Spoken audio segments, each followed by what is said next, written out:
Okay, so I don't have internet right now. So what I'm gonna do is restream, or not restream, but I'm gonna play this PB I just got. Actually, I got two PBs. So the last one I uploaded was a 256, and then since I haven't had internet for 2.5 days now, well, no, it's been 3 days now. I've been doing a little bit of, I've done some cleaning around the house, done some reading, and then I ultimately decided to just use mobile data and watch some Twitch, and then also do some offline runs. So what we're doing here is restreaming my latest PB. So I'm going to be comparing this to 255 I got. And this is the new one. And I'm also going to be adding splits to it. Yeah. And I'll try and kind of use it as a guide too, just so I have something to talk about the whole time. Because I don't really want to upload it without any voice at all. Although some people might prefer that actually. I don't know. But yeah, I'll try and talk through what I'm doing. I did some slight changes. There's definitely still a lot of room for optimization. I feel like the longer a run gets, the more room it has for just that. And this run's pretty dang long. I mean, the longest Bloodborne run, and just in general, a really long speed run. RTA wise, it's about probably 3.5-ish hours, and then IGT it's almost 3 hours. So but anyway, so what we do is we open up with a clinic skip, and I also get some vials. Like there's two I didn't grab before the skip because I don't know, I just don't want to be too peachy. So we grab the 4 there after the gate, and then we grab the 2 for free just before the ladder. And then when we come to the dream, after we've unlocked the clinic, the shortcut for the clinic seal, we come here, we do the weapon glitch, and we grab cleaver and the axe, and then we get the gun as usual, and then we just mark out. So we go back to sentry running. The reason we get the axe is because we need it for killing Jura. And I kill him pretty early in this run. I'm pretty sure some other people that run this wait for a little while before they actually kill Jura. I think they wait until probably they do Parl. Probably, yes. Oh, I forgot to split. Off to a good start. I'm already distracted. I think they wait till probably Parl, that way they can just go through the backside and do what they need to with them, whereas I go through the normal way and just skip talking to Alfred. But yeah, I assume my way's slower. I just haven't bothered rerouting it. I haven't practiced the other ways. I'm not even 100% sure how they do it. Alright, so we've done the clinic skip, we grabbed our weapons, we come down here. You notice I grabbed the cold blood, and the reason I grabbed the cold blood here is because later on, or not too far down the road, we're going to be using a hunter mark from Jura, and we're gonna lose the echoes we had, because we're gonna hunter mark twice and lose all of our echoes from gas coiling, all of our echoes from killing Jura, anything else in between. And we're gonna need echoes when we mark out to level up our weapon to a +5. So pick up the cold blood there. That's worth, I believe, 2k, and it's a little more than enough to actually allow you to level up from a +0 to a +5. So that's why that's grabbed. I do a small quit out here just to reset the dogs. Well, not reset the dogs, I guess, but interrupt more so the animation of the guard there. Because if you interrupt his animation, then the dogs don't aggro. So you can just safely walk out and carry on your way.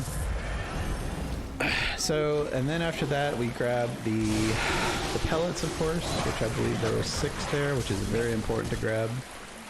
We grabbed the vials, which was 5, which is well needed. I was getting the cannon early and then selling it and then just using that to buy a bunch of vials for really cheap. But I decided to be a little less peachy, so what we did here is grab the 5 vials and I skipped the cocktails because I'm not getting a cannon now. So we don't go left here, we go right instead. And I didn't have the cocktails, so that's a small time save. And now we're gonna come up here and we're gonna dash through this guy with a lock on.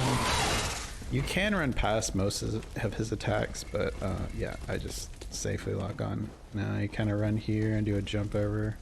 Just a super mini skip here. And we actually do need 8 twin shards because I'm gonna have, I believe, 16 insight. By the time I get past One Reborn, so when we get to the dream to do like a +8 and stuff, I'll be able to spend all the insight and get 8 more twin shards. So you need a total of 16. So whatever you don't pick up here, you need that.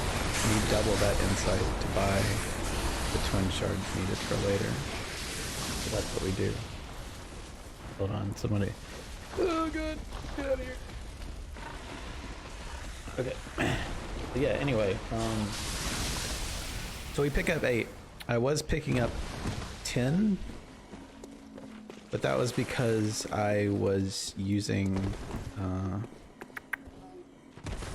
6 of the insight to buy Juraset early, but I'm not doing that anymore as well. I'm gonna still buy Juraset, but it'll be away later. And fucked up that skip, of course.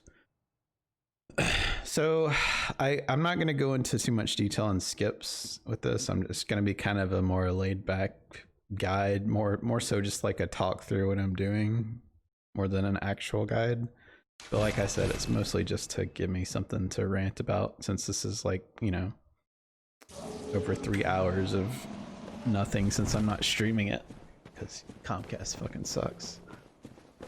But yeah, so we do this to freeze shadows. The essence of this is you basically just trigger the fight no matter how you trigger. If you come out of bounds into the arena or you come through the main gate, whatever. The essence of it is you trigger the fight and then you quit out or mark out or die. It doesn't matter. After the fight's triggered, then you need to come in 100% from out of bounds. And it freezes their AI here, like so. So we don't have a leveled up weapon or anything, but we do have a pellet at least to fight them with. And you don't need to heal either, especially since I don't buy vials anymore in this run. Like early on, I need to be vial conscious more so than usual. So you definitely don't want to heal here. It's a complete waste because all that's going to happen after this fight, since they're not fighting back and making the heal, and then also after the fight, all you're going to be doing is warping to the dream, which heals you to full. So yeah, no need.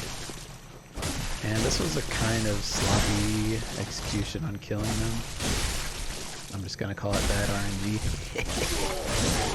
But yeah, so you just whack them down. In general with fights, what you want to do is build up your meter quickly, and then after you build up your meter, then you go about just doing a bunch of R1 spam typically. With that fight though, it's kind of easier to do L1 attacks after your R1s just to cleave them down, like hit them all at the same time. But otherwise, if it's like, especially if it's a singular boss, once you get your meter high, it's best to just R1 spam. Outside of situations where you actually need to backstab or do charged R2s for like a nice, if you're going for like a counter hit or something for a transition attack. Alright, so we'll actually remember to split here. But this is the part where I used to sell the cannon. I'd go up to the top, I'd pick up the cannon, and then when I get to the dream, I would sell it and use all those echoes to buy really, really cheap vials. Since it's like, I think they're the cheapest they can be because you haven't killed Amelia yet or something. Not 100% on that. We might save a little time here so we don't have to go to the, yeah, so save more time since we didn't have to go to the actual the Echo Bath. And this is another reroute I did where I'm actually going to pick up 2 shards here instead of skipping them and killing both lizards. So we didn't buy mollies, we didn't buy vials, and we didn't buy bullets. So I'm going to have to pick up all of that type of thing. So we pick up the 4 mollies there, which is a little bit overkill. I actually don't need but 4 mollies really with how this works, because gas coin you don't really need but maybe a molly, maybe 2. Usually you don't even need any really. You just kind of work them in whenever you have your downtime, which it does help. It's nice. It's just not, I don't know if it's worth picking up 4 extra mollies for that. We pick up the 4 at the beginning, we pick up the 4 there, and we pick up the torch, which the torch you can pick up here, or you can actually pick it up later. I just choose to pick it up now because I have a tendency to forget some little things in this run. Like the torch I've forgotten in the good runs, I've forgotten the wooden shield, I've forgotten all sorts of DLC weapons. I usually like to get weapons out of the way early, but it doesn't always happen like that. And then after doing all this stupid crap, clinic skip, shadows freeze, you know, going to the dream, picking up stuff, then we have to do sewer skip, which I am not a huge fan of, but fortunately we got it first try. And you only have to do sewer skip once in this run, with the route that I use at least. And so here we're going to trigger a ladder canceler, which I'll go over a ladder cancel. Well, actually, let me talk about this real quick. So once we get on the elevator is like a free zone where you can just use your time to sort out menuing, you know, re-equip your gear or whatever you need, and it's absolutely free, and you don't have to worry about, like, you can obviously menu while running in this game, which is actually kind of tricky to me. Like, I still am not great at it. So anytime you have an elevator or you have downtime, like waiting for a boss to die, like Wet Nurse for example, then that's what I would consider just free time to, you know, sort your shit out basically. So on that elevator, make sure you equip your axe, because you're going to need your axe for Jura, which is coming up after gas coin. Go ahead and equip all of your extra stuff. Elixirs you're going to need pretty frequently. Mollies obviously for lizards or gas coin, different things. And then we equipped something else. I don't remember. Oh, the Cold Blood, which you'll pop after Jura, which is that one I was talking about for the +5. So here we are already full health, so we kind of run and aim for that beam, but I miss it because I don't know what I'm doing.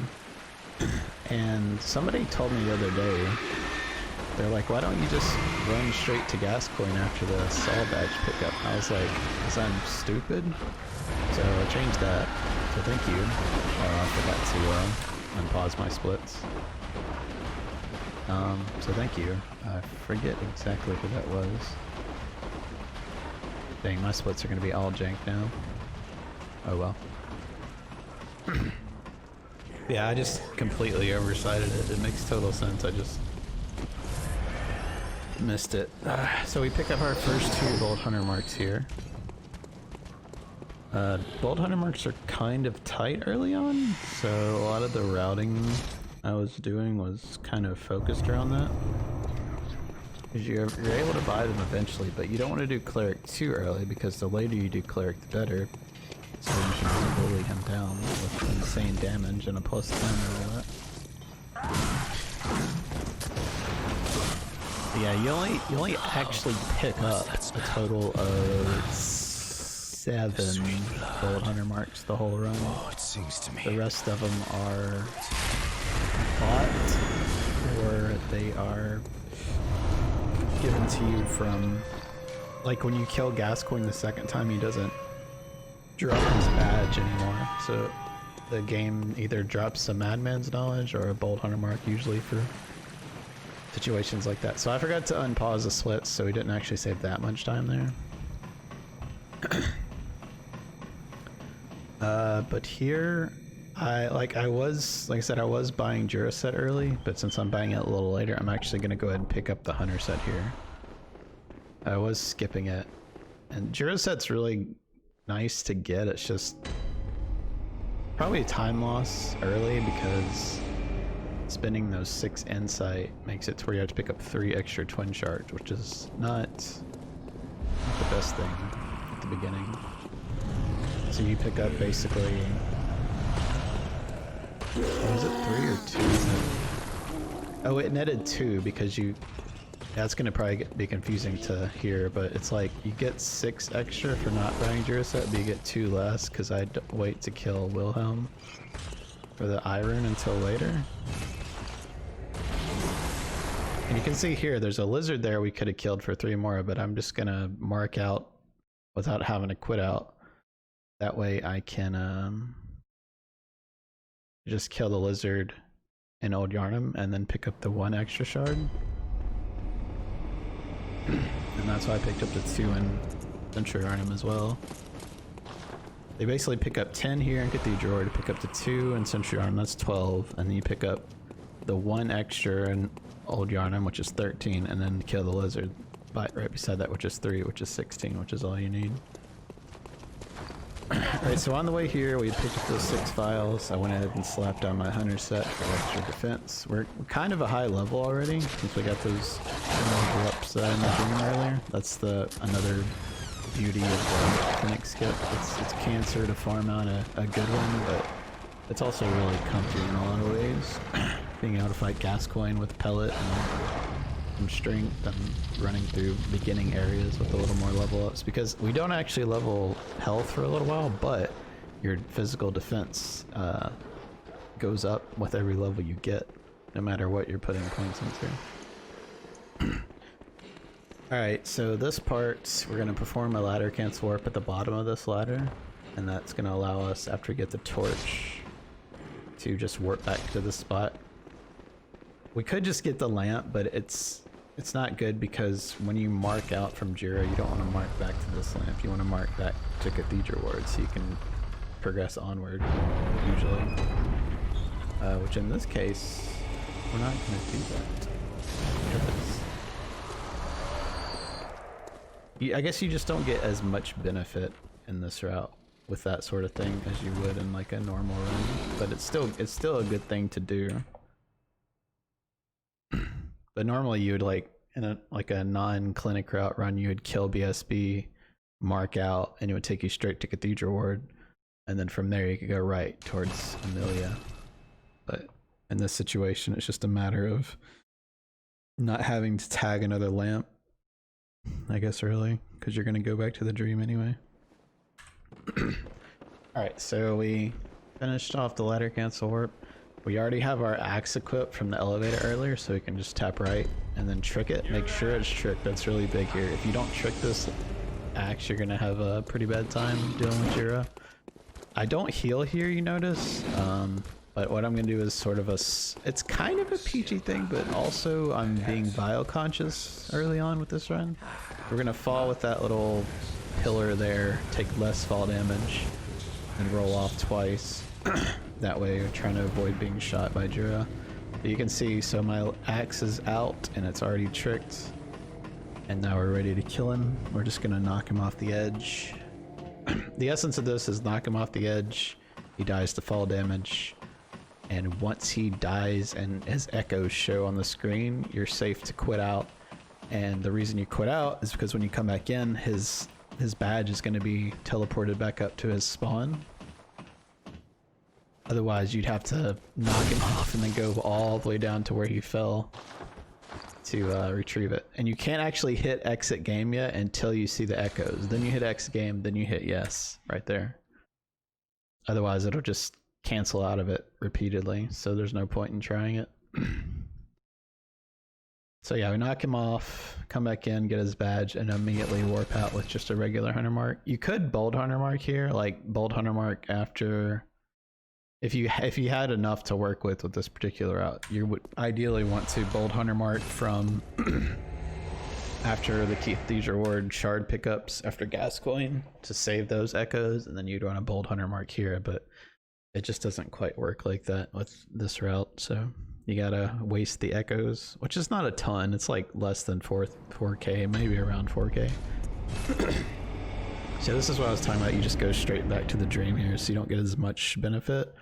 from warping there and just going right toward Amelia because she doesn't come till a bit later.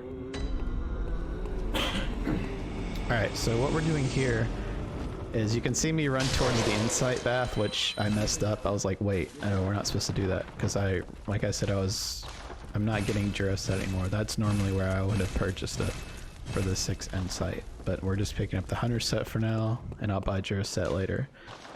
Otherwise, the dream's pretty straightforward. You just run up top, pop the cold blood for the echoes, and use those echoes to get the +5. And then we go to Rom, and I was also doing Wilhelm / the hunter toll here, but I decided to go back, push it to NG+.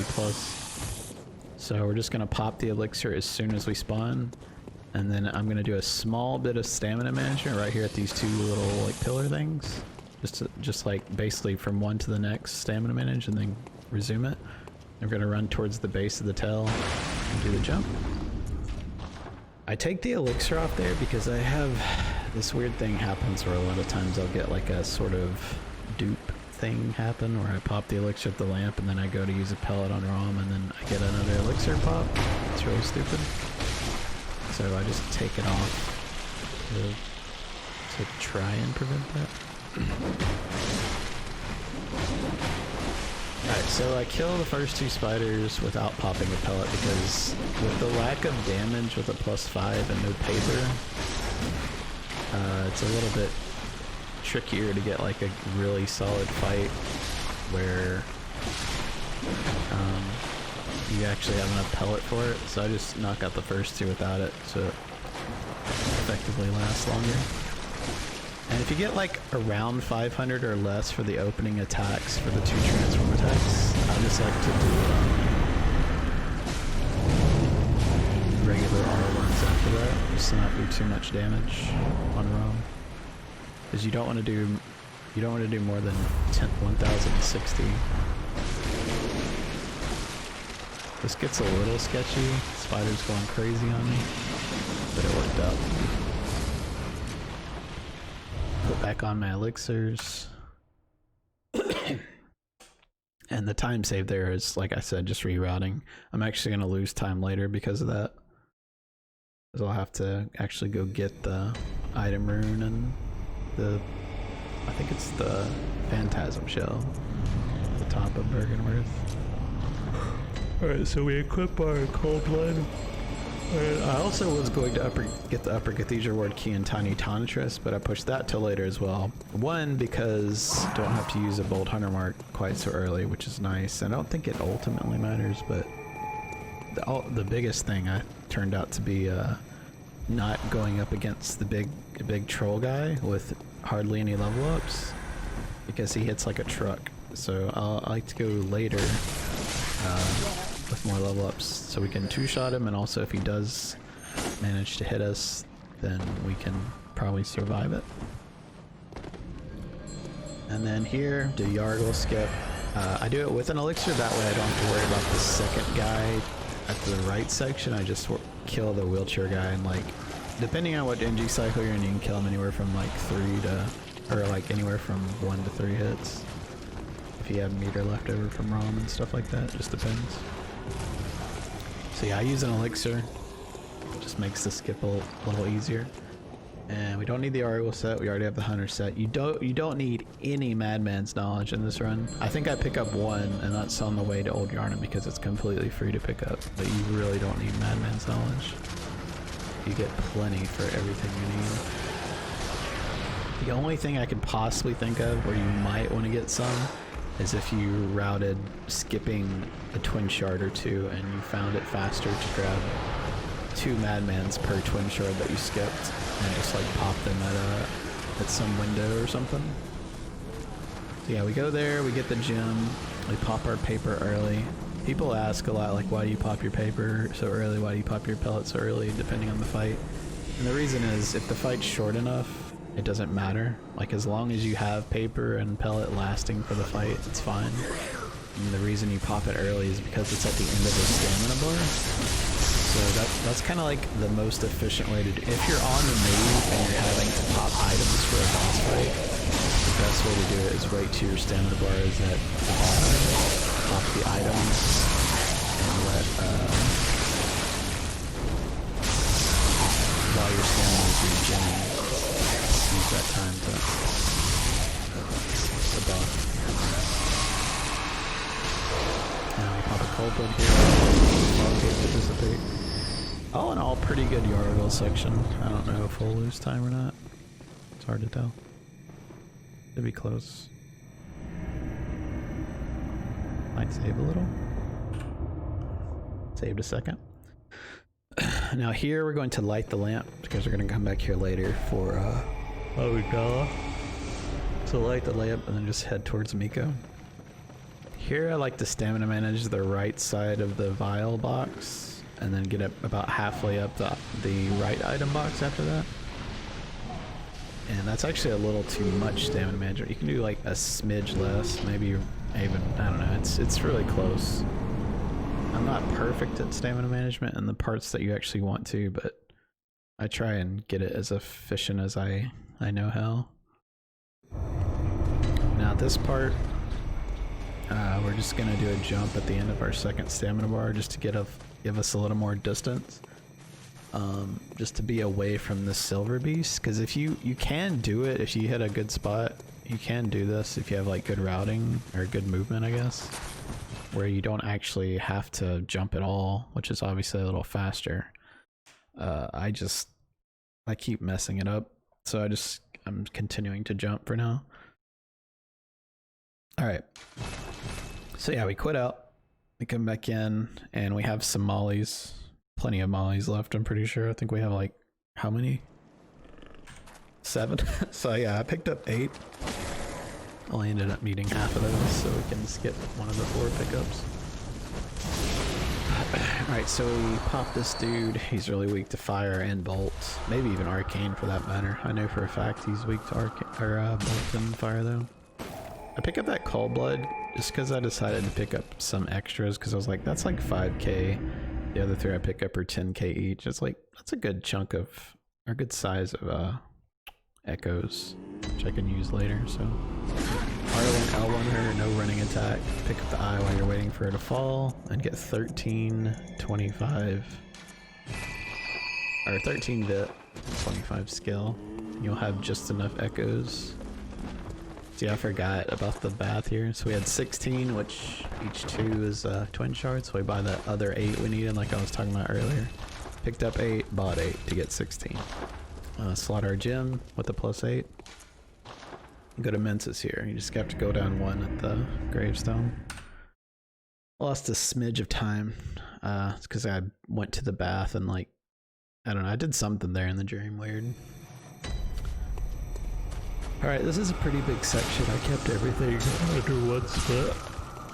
Compared to Mensis because I hate splitting from Miko for some reason. It's just really awkward hitting his lamp and I don't know why I do it. I just don't like it. Like, I don't have a Miko split. I don't have like an actual split for a lot of bosses. Emissary. I don't think witches. Like, it's all like encompassed under something else or umbrellaed under something. And I chose not to quit out here. I didn't need to, but sometimes either the giant or the silver beast will chase you to the door, which gets pretty sketchy. That spider is kind of hard to deal with. I'm not going to go into the things I do for him, but so when you're running from the door, you can actually hold down stamina or hold down sprint the whole time, and it usually baits a really good attack from that NPC. And then here you're never going to be able to like really beat that guy, so you just have to, while you're waiting for him to get through the door so you can slip past, you just manage your stamina to full. I picked up the 4 elixirs earlier, and now I'm going to pick up these 2 as well, and I think I end up picking up a 7th one, and that should be all the elixir pickups. But I use them all because of how long this run is. If I was trying to save, like squeeze out precious seconds, then I probably wouldn't pick up quite so many. But since this run's still not super optimized, I still do some peachy stuff like that, just because it's really comfy and There's some moments where if I don't use an elixir, it's like, I could just die here. So, I have to give in to the comfiness. Okay, so Nico's pretty normal. The only thing is grab the sedatives now, which I saw Kanbanwa do, which is the other competitor for this category right now. So we got Swedish, which is nice.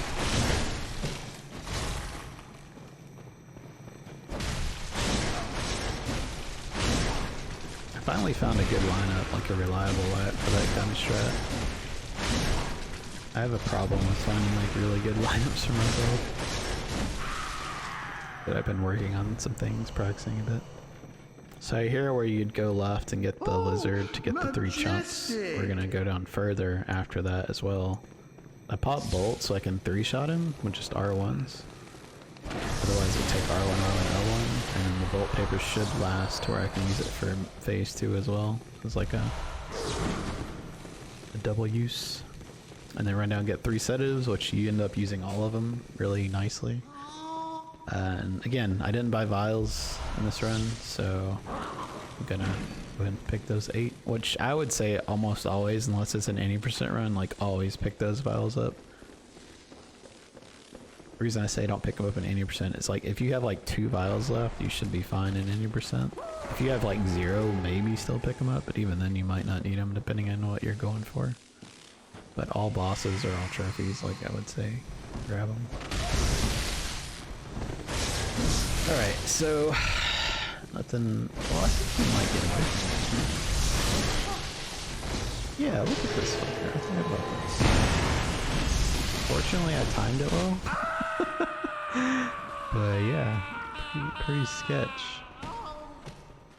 And yeah, I don't have a Nico split because I don't like splitting here. It just feels wrong.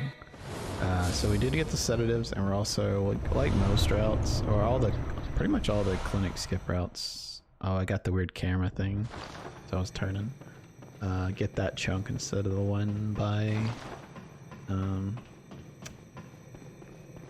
the Upper Cathedral Ward key, which I can't do it in this route. Because pretty much all of them don't go that way until after you've already gotten like the chunks you need anyway. So here, I have an elevator. Like I said, another free space to change your equipment. So I changed my mollies to the sedatives, put on my bold hunter marks, and you just walk off the elevator here. Now here, some sketchy stuff can happen because you have buttloads of winter lanterns. They're heckin' frenzy. I choose to get the cold bloods because they're worth 10k each, so I get those 10 and I'm gonna get 2 more or I get that 10k and then I'm gonna get 20k worth on my way through the pigs. So I let my stamina go all the way to 0. The frenzy bar is almost gonna tick, or almost gonna proc, so pop 1 sedative. Here I think I opt to use an elixir. Yeah, so I use it. You can see I'm trying to use items when I can at the end of stamina bars. It's like if I'm gonna use that, might as well be efficient. And we still have our sedatives ready anyway. She's in a pretty good spot, or I'll probably still get frenzied. But she's far enough away where she won't grab me, so that's nice. Yeah, I'm able to run straight out like this. Make sure to pop the sedative before the frenzy gets too high. If you pop it too late, then it's just gonna proc and it's gonna be a waste. But we're far enough away where the frenzy won't proc again, so I go ahead and swap over. Go ahead and heal. Come here to get the blood rock. This part's a little scary because you don't know where the NPC is gonna be. If you quit out, he's gonna be in his spawn. If you didn't quit out, he could be anywhere. So you see him materializes in the doorway. Does a dumb attack. This part, bolt paper and fire paper do equal damage increase to the brain, but not enough to really matter, so I don't even use paper on the brain. I just use a pellet. It's a very, very small increase. I don't even think it would save you a hit. But you can pop it for free. If you have the papers, and it's not gonna hinder any other fights, like, fucking pop it. I mean, it is more damage. I just don't know if it actually saves you any hits, because it's such a small increase. But you want to pop your pellet before the elevator stops, so you can already have the animation done. And then you kind of whack this arm with 3 attacks, get your meter going. And like I said, you don't... Okay, so this part, you don't want your meter all the way full with your transform attacks. You want it maybe about 75%-ish. You can see me pull up my menu here a bunch. What I'm looking for, if I do it in this run, I should be pulling up my menu here. You can see, I just do a quick check of my right one-hand attack weapon, just to make sure it's at 4 or something. I forget the exact number. But I have a video on pellets if you don't understand how they work. Because once you get the last tier of damage, you don't need to build up your meter anymore. That's when you want to R1 spam, which is what I'm looking for. Alright, so saved a little time there, probably because of winter lanterns, honestly. I think I had to quit out. No, I didn't quit out. I think I had to roll one's attack in my other run. Okay, so nothing unusual here, except I'm just gonna add in the 2 cold bloods, which like I said, I work 10k each. Everything else is normal. Give my voice a little break for a second while this part's out.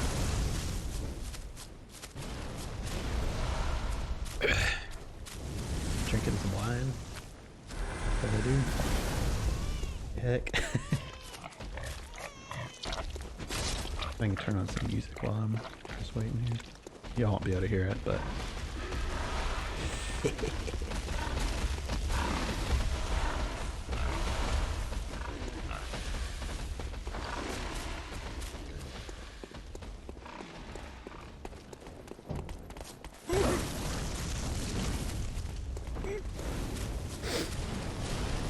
Okay.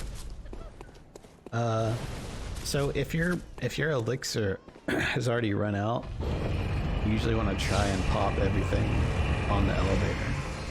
This is kind of a preference thing. Like when you're sorting items or equipping things, changing gear on an elevator, it doesn't matter. It's not preference, it's just easier. This is preference, I say, because it depends on how confident you are in your ability to fight wet nurse. Because if you pop everything early, yes, you're doing the animation for free, but you're going to have less time to kill her before stuff starts running out. So let's just say instead of 60 seconds for your buffs, you get 50 seconds. So it kind of shortens your clock. That's why I'm saying it's a preference thing. Just use that information to make your decision. But I choose to do that because I was confident I could probably kill her in a short time. And save extra time. I couldn't remember exactly how it worked because you fight wet nurse. And then while this is another free spot, while she's taking 30 minutes or 30 seconds to die, go ahead and pop stuff. So here's 30k from those.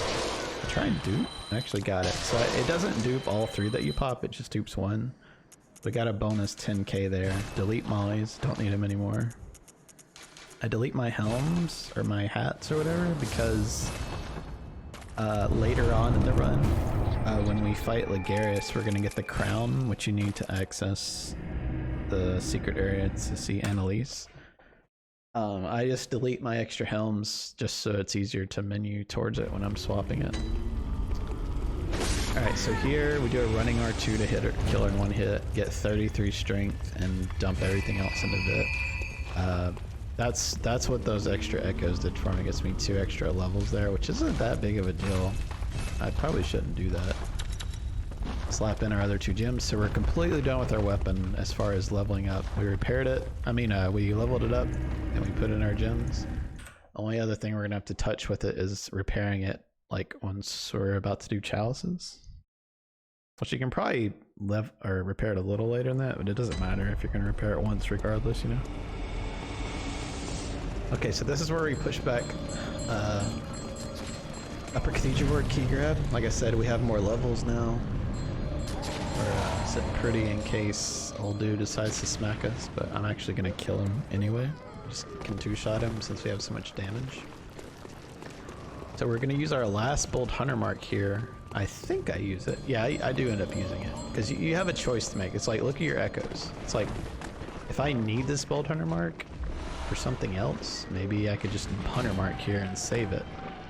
So I made the decision that almost 6k, well over 6k now, plus this guy, which is probably gonna give us like 1500 or something. Let's see. 2,000. So I made the decision like, okay, I'll go ahead and use the bolt hunter mark then. I'm gonna get more anyway. Like I planned around using that there, but just keep in mind if you have like maybe a couple hundred echoes, and you're like, hey, I don't need to use this bolt hunter mark. It could potentially save you time later because you might not have to buy one or something. Just keep that kind of stuff in mind. You just never know unless you pay really close attention. That kind of thing's gonna pay off. Alright, so we pop an elixir here for our second Yargle skip. Heal up to full while we're kind of lining up here. I totally butcher this skip. I think I get it third try.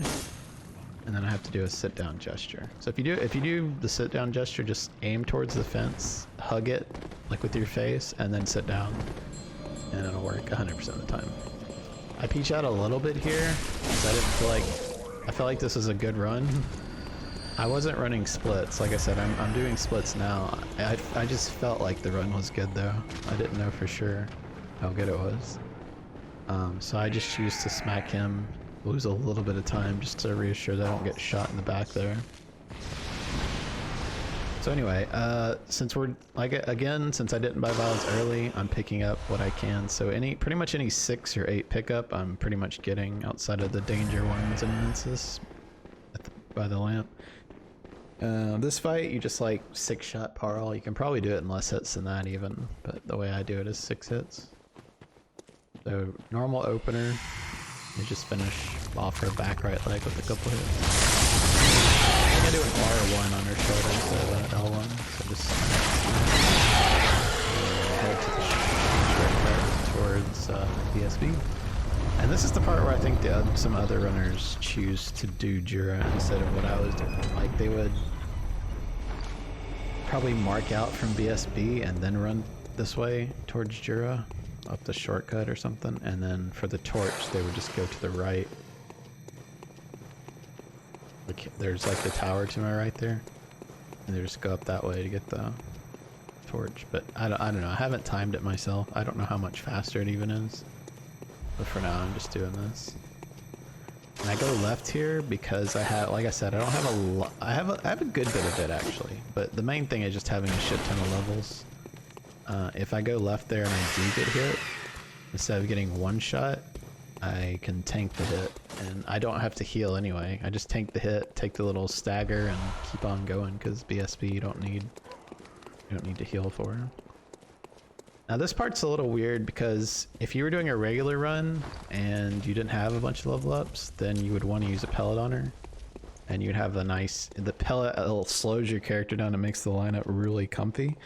But for this one, I don't have anything on her, so I like slow down my character manually to a walking speed and then start sprinting. Just in case she does the jump opener. If she doesn't do the jump opener, then it's a complete waste to do what I did there, but I'm just setting up for the worst. Alright, so we just used the lamp to get out of here since we don't need to mark out for anything. And then from here we go straight to lecture hall. So we're gonna do patches for the rune. We're gonna get our two of our red jellies. We need to get red jelly twice. We're gonna get an NG and NG plus. And then we're gonna go get the messenger's gift and the poison lake and then go kill Amy G. So nothing too difficult here really. If you were doing the lecture hall skip, then that's a whole different story though. If I continue grinding this, I'll probably eventually do that where I don't get patches rune anymore, do lecture hall skip and just level up more endurance. So you want to like shoot him, kind of gets him out of the way. I think it skips a little bit of his dialogue and then open the door and then start talking to him. The reason I opened the door is because once I trigger his text, his dialogue here to get the rune, I can already start kind of running. So open the door early. And then before Amygdala's door, before the Nightmare Frontier, you want to actually go to this door on the right. This is very important. You cannot finish this run without doing this. So you need these 2 red jelly. You can do it. Okay, you have 3 playthroughs, and 2 of them you need to get this pickup, which is 2 red jellies. So you need a grand total of 4, which I believe those 4 all go towards opening the Queen's Chalice specifically. So you have to do that twice out of the 3. Alright, and then this part, we had those 3 sedatives from the Miko fight. We used the first 2 in Mince's, getting the gem and the choir bell. Now we're going to use our final one at the tail end of this section right here before Amy G. So I'll probably pull out the sedatives soon. I have this weird thing where sometimes I don't like my key items. What I deem my most valuable items sometimes, I don't like them always selected on my quick bar. Because my nightmare came true the other day where I fat-fingered square and wasted an elixir in my all bosses run. So I wasted the time popping it in the PB run, and I didn't have the elixir for later on when I was running through Fishing Hamlet. So yeah, it's like, I'm glad I had done that so many times, like preparing or like preventing myself from fat fingering, and I did it anyway. But yeah, you can see there, as soon as we got frenzied and killed the Winter Lantern there, I just went in and popped the sedative to get rid of the proc. That way you use less vials and the poison's not going to kill you, since I was still at like half health. And then we're going to do the Nightmare Frontier skip here. I need to pause my splits. Get about on that stone, do a 180, sit down, and then quit out as soon as I can. Like I said, I'm not going to go into detail on skips. This is a more casual guide slash talk through of this run more than anything. But if you want more details on this, then I do have actual guides on an older run of this, as well as 2 different all bosses routes, which I'll cover more skips and strats and stuff. I kind of rolled out of that. I didn't expect the hard fall. I don't know. I'm really bad with that specific drop on getting a hard fall there. And we're gonna just knock the ever-living tits off of Amy G here. We're able to just finish her off with like 1 combo after that. So your damage was plus 10 and 33 strength. And I went and popped the 5k echoes there. I shouldn't have picked up the 5k. I shouldn't even picked up the other 30 even, but I did, so whatever. But yeah, saving some time on a lot of these splits. And now straight from here we're gonna go to Cleric, which I could actually change this to where I didn't, I don't know, it's weird. I'm on my last Bold Hunter mark, so I'm going to use it for the summons. That way when I kill Cleric I can actually have access to buy them what I need. I don't know if there's a way I could reroute that. Kanban Wa does like this, I think it's called stacking ladder cancel warps, where he prevents himself from having to use a Bold Hunter mark here. But I haven't quite figured that one out yet, so I still use it. But it works fine, because I only end up having to buy 3 of them, and it works out perfectly. They pick up 7, you buy 3, and you get 1 from Gehrman when you kill him in NG+. That's a total of 11, which is all NG use. It seems like you use more than that, but you don't. So yeah, we come here, we abuse our clinic skip shortcut that we unlocked at the beginning. Get our summons and our cord and Bolt Hunter mark out. I kill Cleric. You might could 5R1 her, or him, I'm not sure, but I do 4R1s and an L1. Just abuse the front right leg, or just the right leg rather.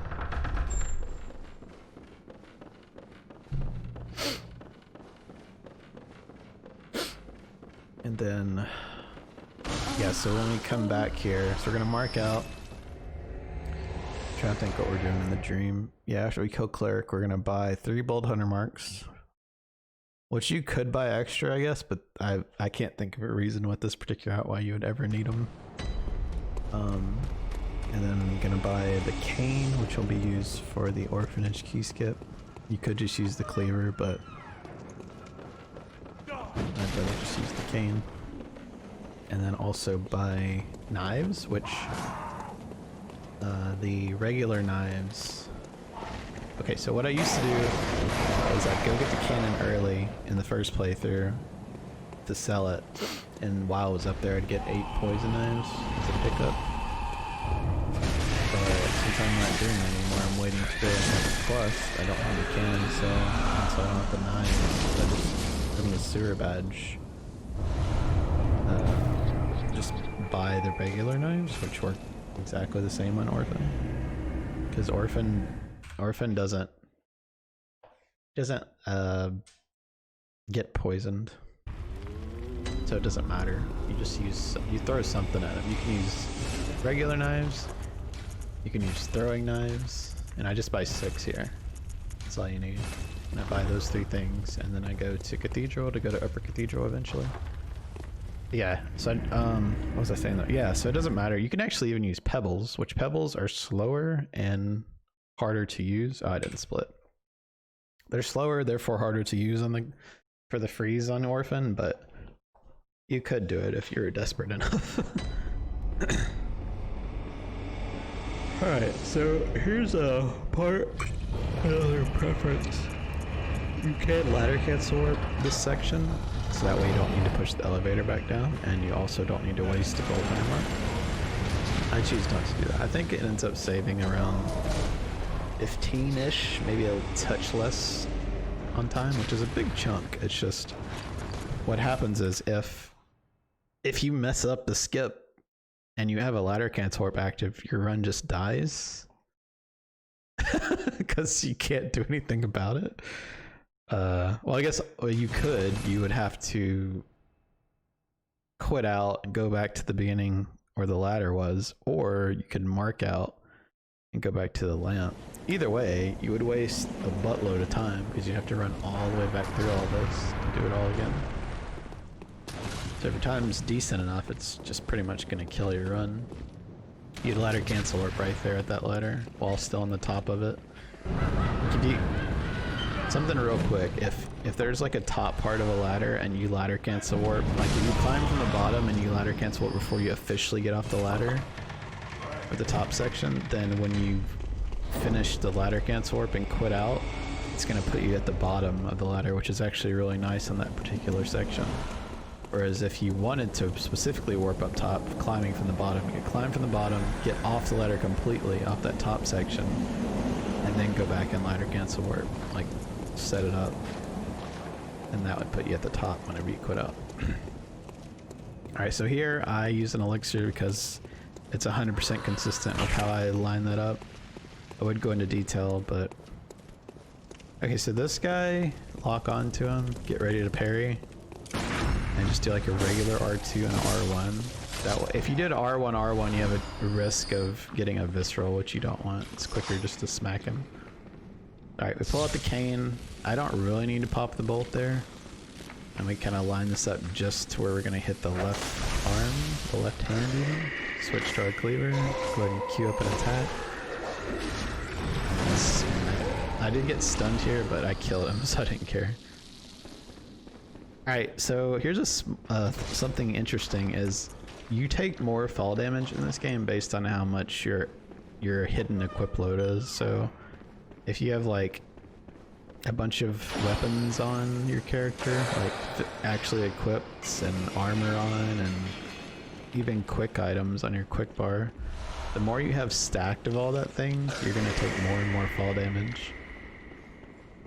So anything I'm not using, I like to keep off my bar completely. So the cane, we used it, we're done with it. It served its purpose. Well, okay, so you pick up a weapon like that because you need it for the trophy, one of the trophies, and you pick it up for a skip. And then once it's used, you just toss it away. That's something else. Little quick side note: if you have a weapon on your person, whether you picked it up or bought it, it doesn't matter if you have it at the end of the run. Like, it'll still count towards any trophies. As long as you had it on you at one particular point, it's fine. So, for instance, if you wanted to like pick up / buy certain weapons and then you wanted to sell them off for a bunch of echoes at any point of the run for extra level ups or whatever, you could do that and it would be fine. It would still count towards the trophy for that. So, which is actually really helpful. I think it's I would highly encourage doing just that, selling off a bunch of the expensive stuff to get extra levels. I would say keep your damage the same if you can, whereas Peach level ups I would put more into vitality usually. I don't know, I'm not 100% on that, but if I had to pick one thing as far as pushing I would say if you're gonna Peach out for level ups, do it for the damage.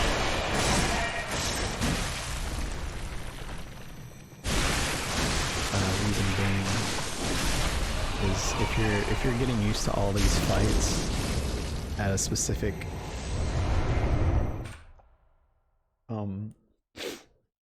with specific damage, then if you keep tweaking your damage stats, it can really mess with things. Just like pick what damage you're planning on going with and just work with that. Like I said, I'm not 100% on that, but if I absolutely had to say one way or the other, I would say do that. And the reason we saved quote unquote so much time here is because I think it's because we did actually, why? Oh wait, no, I'm not supposed to split there. I was trying to think, I was like, wait a second. I don't actually split until after Alfred. I was like, holy shit, what is this gout run? Alright, so here, after we mark out from Debbie or Abritus, we go back to Cathedral and then we do the Amelia section.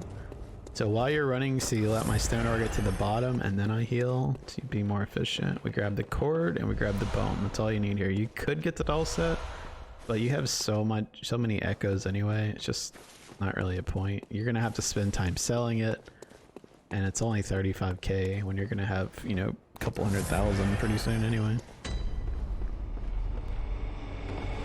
If you really want to do it, I mean, it's a really easy thing to cut out. That's the thing about peaching is, if you're getting extra vit level ups, you're getting extra vials, you're getting extra cold bloods, like those things are so easy to cut out once you start deciding to optimize your run a bit more. So go for it early on. Heck yeah. Embrace that shit. Alright, so we heal to full. We go ahead and equip some cords. And the reason I equip those there is because I'm going to be popping pretty much all of them in Canehurst, which has a bunch of slow moving doors and ladders and stuff. Or slow moving doors / bookshelves, I guess. So I use that time wisely, that free time, I guess you would call it, to pop those for free. Because you don't need to pop them earlier. You don't, like, if this was an all bosses run, then you would want to pop them earlier so that way you get up to 60 insight to buy the rock faster. But in this run you pick up the rock, so you don't insight's like a non-issue in this run, except early on, maybe like the first, I don't know, half hour or so, 40 minutes maybe. But after that, insight's just, it's like a non-issue. So you don't actually pop anything here until you get up to 1,000,000. You don't need fire paper, just pop your pellet, do a full combo, L1, turn away from her body, trick your weapon back to normal, and just smack her twice with R1s. And then what I was doing is getting her lamp there, but I saw Kanmanwa, I would just run to Himlick. I was like, oh, you don't have to wait for the lamp to spawn then. Pretty smart. The only potential issue here is you're running through and you can't quit out in case shit hits the fan. For like, say the dogs block you at the door, or the mad one or somebody blocks you at the door, you can't quit out because you have a ladder cancel warp active. So if you quit out and come back in, you're gonna pour it all the way over to Cathedral Ward again and ruin everything. So you don't have the option to quit out here, technically. But I mean, we do have 19 vit. We're like level probably 45-ish by now or something. I can't remember exactly. So I mean, we can tank some hits. Just something to keep in mind. So yeah, so the ladder cancel warp active. Once we get this lamp here in Hemwick, we can quit out and go all the way back to closer to Alfred. And then if we have the lamp, we can then mark out after he dies and come all the way back to the lamp. So it's just, we're just ping-ponging ourselves across the world. Alright, so I got hit there, but I don't need to heal because there's no reason to heal if I'm about to mark out and I'm not fighting anybody challenging. I'm running past 2 mobs. That's pretty much it. So I'm not going to heal when I come back in here from that hit. So I'll heal to full from the warp. But you do not heal for ladder cancel warps. That probably seems obvious, but in case anybody doesn't realize that, you do not heal for that. So I stay at the health I was at whenever I got hit. And Alfred, you can use a pellet, and then you can charged R2 backstab into another charged R2 and he'll die. But without a pellet, you just charged R2, and then just smack him with R1 and he dies. So it's like around the same, honestly. Because you spend the time popping the pellet or you don't to do one extra smack. So just get it kind of tucked nicely behind him right here. Smack, smack. Lock on, go in front of him so you don't get a visceral. Now he drops the badge first, and then after you pick up the badge, he drops 3 fire paper. So it's up to you. If you're just learning the run, I would say, heck, go for it. Pick up the 3 fire paper. That way you can use insight, your other insight on something else, like maybe more elixirs or chalice materials or whatever. Some armor, like Juraset. Which, again, that being said, you're probably not going to need it because insights, you just have a crap ton of it in this run anyway, so I think it's kind of a waste. Alright, so Hemwick. A few big things. You're gonna want to do a ladder cancel warp. If you're comfortable with it. We'll do one here coming up, and you need to pick up the rune workshop tool, and you need to pick up the executioner's gloves and Canehurst. Those are like the 3 big things. Well, and then also talk to Annalise for the badge. So once you get to the top of this ladder, do a ladder cancel warp. And like I said, I go into more detail with ladder cancel warp and stuff in my other guides, since this isn't a real guide. Pop the elixir about there-ish, so we can run safer, more safely, I guess, through the dog section. And lock, like when you're dropping, you can lock on to enemies and just dash instead of rolling, which is a touch faster. As far as I know, at least. And just kind of run optimally through this, and you should be fine to just run straight through without having to roll here with an elixir up. Have your pellet ready. Also, pellets and elixirs share, like, I guess, cooldowns with each other, so when one's active, the other one can't be popped. Just do... I think you can do 5 R1s there, I just didn't go with it now, just to make sure. Okay, with that positioning and that madman in the middle right there I just ran past, it's a little risky sometimes if he closes the gap to not kill him there, but I just said fuck it, I'm going for it. As soon as you grab this rune workshop tool, then you just want to quit out. And that'll finish out the ladder cancel warp we activated. I'll go all the way up back to that ladder. It saves a little bit of time because it's basically only saves time because of the distance you have to run from the main arena down the stairs through that door. Otherwise you'd have to rerun that distance as well, and it's just a little bit fast. I think it probably saves like maybe a few seconds to ladder cancel warp that. And something else that's kind of cool is I guess you don't really have to run through the dogs backwards, which is nice. You still gotta run through them right here, but you have options. You can do what I'm doing, like roughly like this. You have many routes you can take, or you could even throw a cocktail or use a blue elixir. You have options there. Just do what you feel comfortable with. But yeah, the only big thing here is we need the executioner gloves, and then we gotta go talk to Annalise for the badge after the fight. You can see I'm kind of using the doors and the gates and stuff here to pop pop cords. That one wasn't completely free. I meant to pop that one earlier on an elevator, but this one and the next one will be completely free. Because this door up here takes ages to open. I do a little stand magic. You don't have to get completely up to the door for it to start opening. You can just have your headphones turned up kind of high, and you can listen for it. Once you hear it creaking open, you're free to just like do your menuing stuff or popping items while you're waiting for it to finish opening.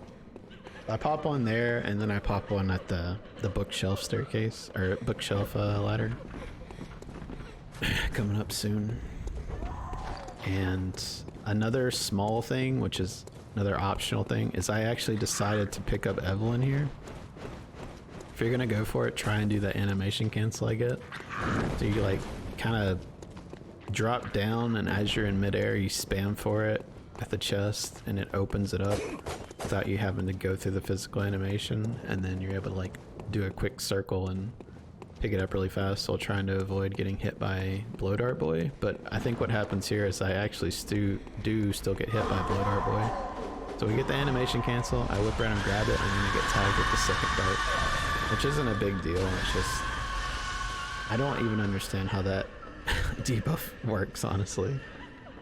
It seems like it makes them a little more aggressive towards you, like all the hags and stuff, but I don't know, it doesn't, I don't know, like even this one swings at me when I run past her, and I don't know if that's because of the buff or just because she usually swings.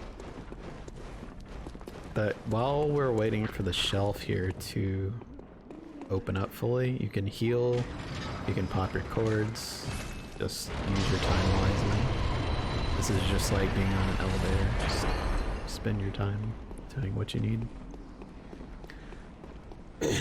Alright, I don't think the bolt helps enough to actually use it, but I don't know, maybe I did actually use it here. I'm trying to think, because I have less stats. I only have like 33 strength instead of 44. I think I do end up using the bolt. Yeah, I'm pretty sure.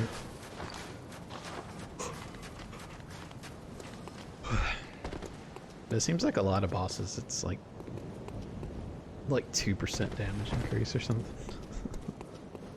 Like, yeah, I don't know.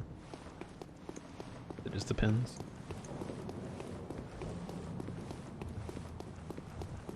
But this fight's not too bad, especially with extra health. Allows you to survive a lot of his dumb shit. Yeah, I do end up popping bolt here. And pop everything before the transition cutscene, and then trick your weapon. Basically just beeline for him. And you're just doing combos to like do damage and also get your, I mean your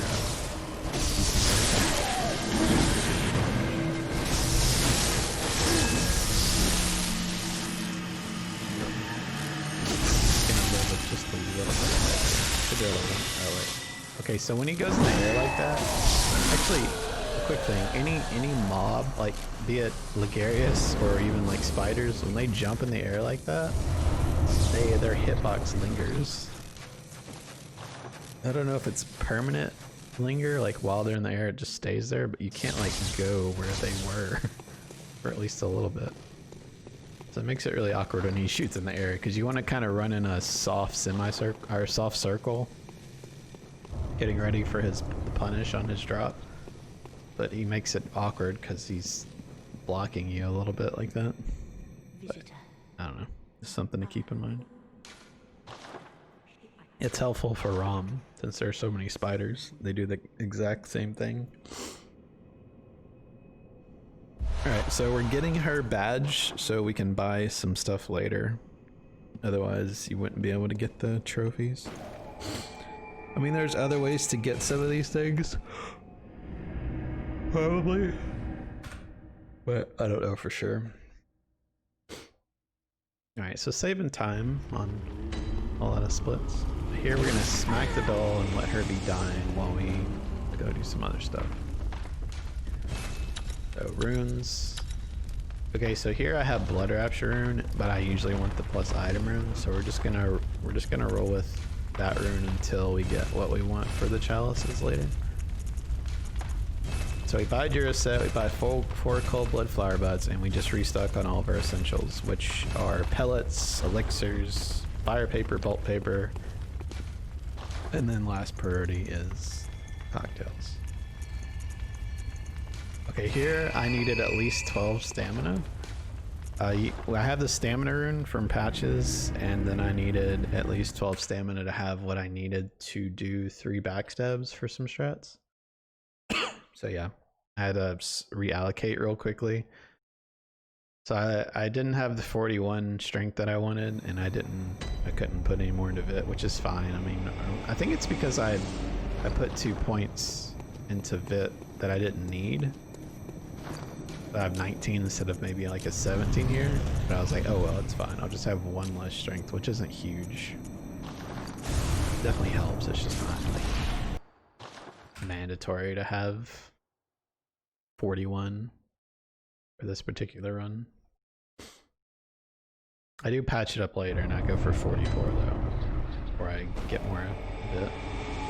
Alright, so you don't have to warp back here, you just tag the lamp to come back for Larry later, and then you just go, because we've already done all the dream segment stuff.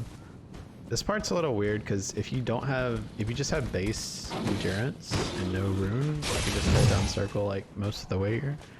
But with how it works out when you have some extra, I kind of have to stamina manage a little bit here and there just to not be running past certain mobs with no speed. Okay, then you grab the beast cutter with the elixir here. I do a little stamina management just to get me all the way up to this boulder trigger. Once that triggers, you're fine to like have another free window here. So I just equip my Duraset while I'm waiting. Wait for this door to open. I just pretty much hug the left side there, just kind of as straight as possible towards the eye pendant that Lawrence is holding. And I went ahead and equipped something there. What did I just equip? I know I put my Duraset on. What did I? The torch? I don't remember. I just did something after that part too. But yeah, you need the torch out here. You want a blue elixir ready soon, and you want a torch because you're about to go fight Gatlin Thunderboy. I'll go ahead and pick these up because I'm not sure my balance situation what it's gonna look like in a little bit, so I just say fuck it, let's waste a couple seconds to grab those. Yeah, go ahead and whip out the torch early because you're gonna go in a dark cave, which you can still see, it's just kind of hard to see. So I like to use the torch for this part. And in general, it's just good to have for some of these parts, as well as chalice. There's probably a few parts in the chalices that are kind of dark, so it's nice to have it there as well. I actually got a good fall there, so I didn't get a hard fall and ended up jumping. I should have just kept running. I just haven't practiced that yet. I just kind of do it in runs. Alright, so here the idea is you have options. You can either go behind him kind of relatively slowly and then just open up without quitting out, but I like to do is just go behind him as fast as possible, quit out, and just come back in and not aggro him. You just want to be behind him. If you're too kind of off to the side when you come back in, he's just going to re-aggro to you immediately. I get behind him and a little bit further back, and then when I come in, I'm going to get centered up behind him, pop my pellet, and do a triple backstab. This part's weird because if you don't hit him like kind of square on with these attacks, it's not going to count as backstabs. It's just going to count as a regular charged R2, and it messes up the strat. So I'll probably go into more detail, like I said, in my actual guide videos, but it's just something to keep in mind. That's not an easy thing to do, what I just did. Not bragging or anything. It's just, it is what it is. It's actually really precise to get that strat. And if you don't get the strat, he beats the shit out of you, so you have to practice him a lot. I do a lot of quit outs here, which I hate, but it's comfy, so I do it. It's like better safe than sorry. So I quit out there because the reason I did that quit out is because of what I was talking about earlier, where blue elixirs and pellets, like, you can't stack them, I guess you could say. Like, one can't be active while the other is. So when you quit out, it erases that. So the pellet's not active anymore.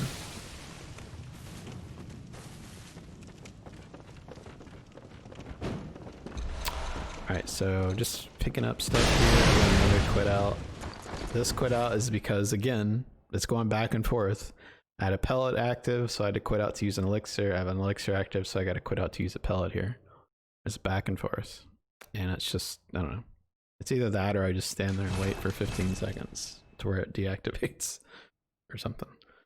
Alright, this is Beast Boy. You want to use fire paper and then a pellet. You might not need the fire paper, but if you're going to use one, use that instead of bolt. Pretty much try and get to him as fast as possible and just smack him with R1s and try and keep him pinned up in a corner like this. It doesn't always work out like this. In fact, most of the time he gets away from you. If he gets away from you, just try and close the gap and start smacking him again. And try and get him in a corner. He can get really hairy, no pun intended, Beast Boy, but yeah, he's tough. He's either tough or he's easy. Like what just happened there was easy. That's an ideal situation. Another quit out because pellet's active. I can't pop my elixir. Back and forth, back and forth. And you don't have to pop an elixir. Hell, you don't have to pop an elixir anywhere if you don't want to. But if you did this whole run without popping an elixir, I guarantee you would die like 3 more times than you needed to. I'm just gonna put that out there. It's heckin' rough. All right, so here we're talking to Simon, which will trigger his little quest line, which will allow us to kill him later with one attack, because he's gonna be kind of sickly or wounded or something later on. Allows us to one-shot him. So here we're gonna slide down, and you would maybe think, oh, pop your elixir there, running through all this shit, but you don't. With the way I don't like to pop the elixir till after the flea there, because you want the elixir to last all this run here, all the way up the ladder, while you're triggering from the top, the ladder cancel up. So when you get up top, you want to get off the ladder completely, trigger the ladder cancel, then run over here and go get the Beast Hunter scythe. You got to do all this within 30 seconds. So that's why I delayed my elixir pop, because I want it to last till that point. And then you quit out, finish the ladder cancel warp, and then you go about getting the whirligig. You have options here. I choose the bitch route. I actually go to light a new lamp and then run around the backside to get this, where you can do like a kind of a skip here, or you run out, you like ladder cancel warp again at that same ladder, and you kind of run out to the tip of it and roll onto the edge, and you're able to jump across and grab the whirligig and then just quit out and come back up and run through here towards Ludwig. But what I choose to do, because I didn't feel like doing that skip because it's kind of annoying, I need to practice it, is I just choose to come to this lamp, light it, have a place to warp back to, and then I just run to the backside here, grab the whirligig, and pop a bolt hunter mark. This is another situation where, like, if you did this all right, in the most optimal way, you wouldn't have to, you might not even have to buy any bolt hunter marks, probably. But this is what I chose to do. Like I said, it's a long ass run. You can afford it to be a little peachy if it's not fully optimized.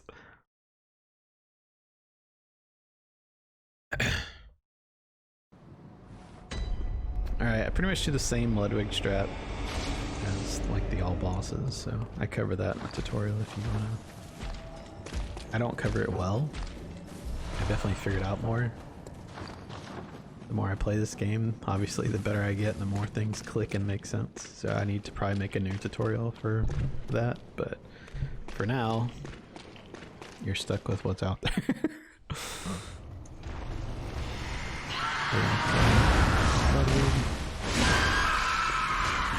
Get my voice around for a second.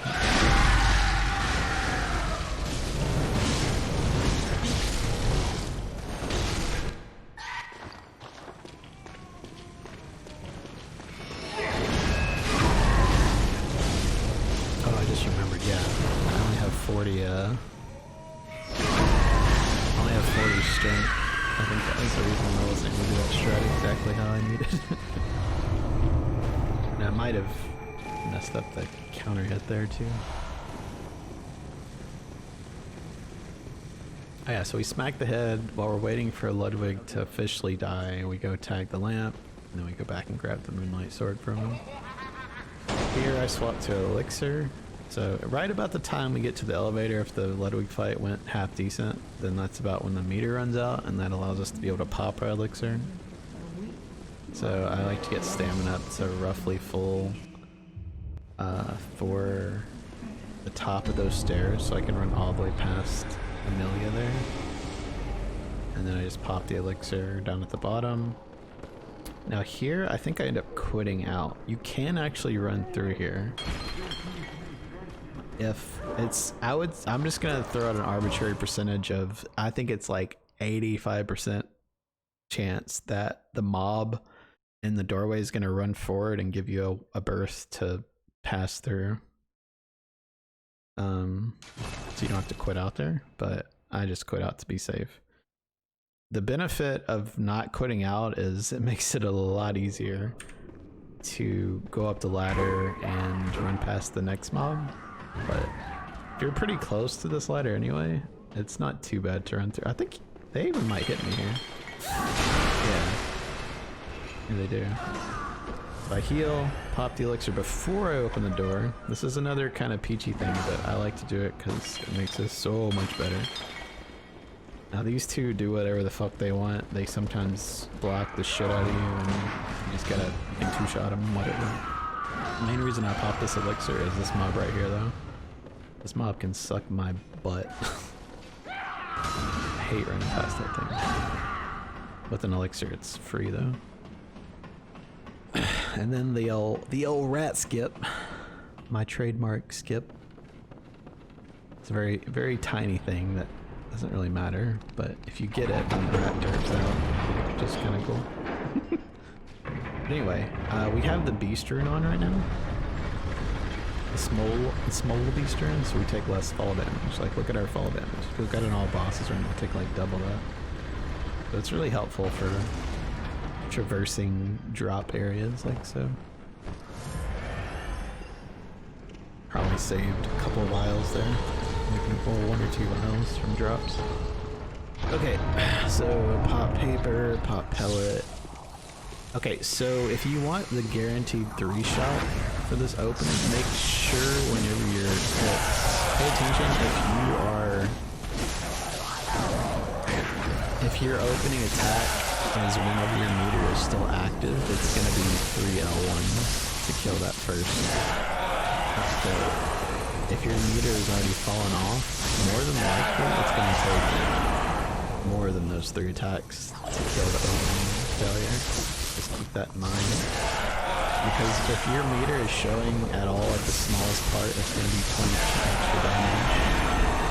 Whereas if it's fallen off, then your damage increases until you get some meter going. Like I said, I do have a guide video on how pellets work. If you want to watch that. Goes into detail. I'm not plugging myself, but you're watching my video, so maybe you'll watch that too. No, it is pretty helpful though. Me from 3 years ago would have loved to watch it. There might be better videos out there, but probably not.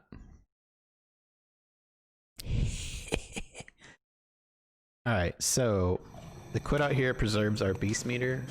Some people don't realize it, but it actually does preserve the damage as well. The only thing we don't have is the potential to increase your damage in its current state. You still have the damage increase though. But when you pop another pellet like we're gonna do here, it refreshes it. So then you have where the meter left off, plus you are able to progress it higher.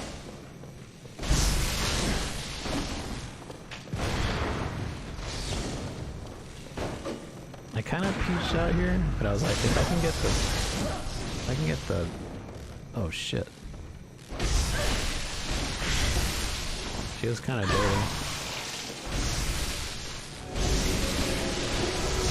Yeah, she played dirty, but it's fine. We can heal for free. We have to wait for her item anyway. So we get the dial. We use it here to start the animation for the tower unlocking, so we can get to fishing game. While that's going down, we backtrack now. We're gonna tag Maria's lamp. We're gonna keep going. We're going to get.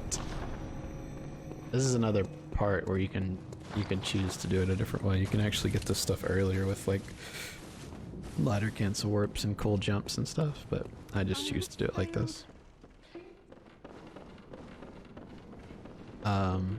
I like to pop the elixir exactly here. That way it lasts long enough to get past all of the patients. Kind of run to the left of this guy and just run like right over him almost, like over his tail.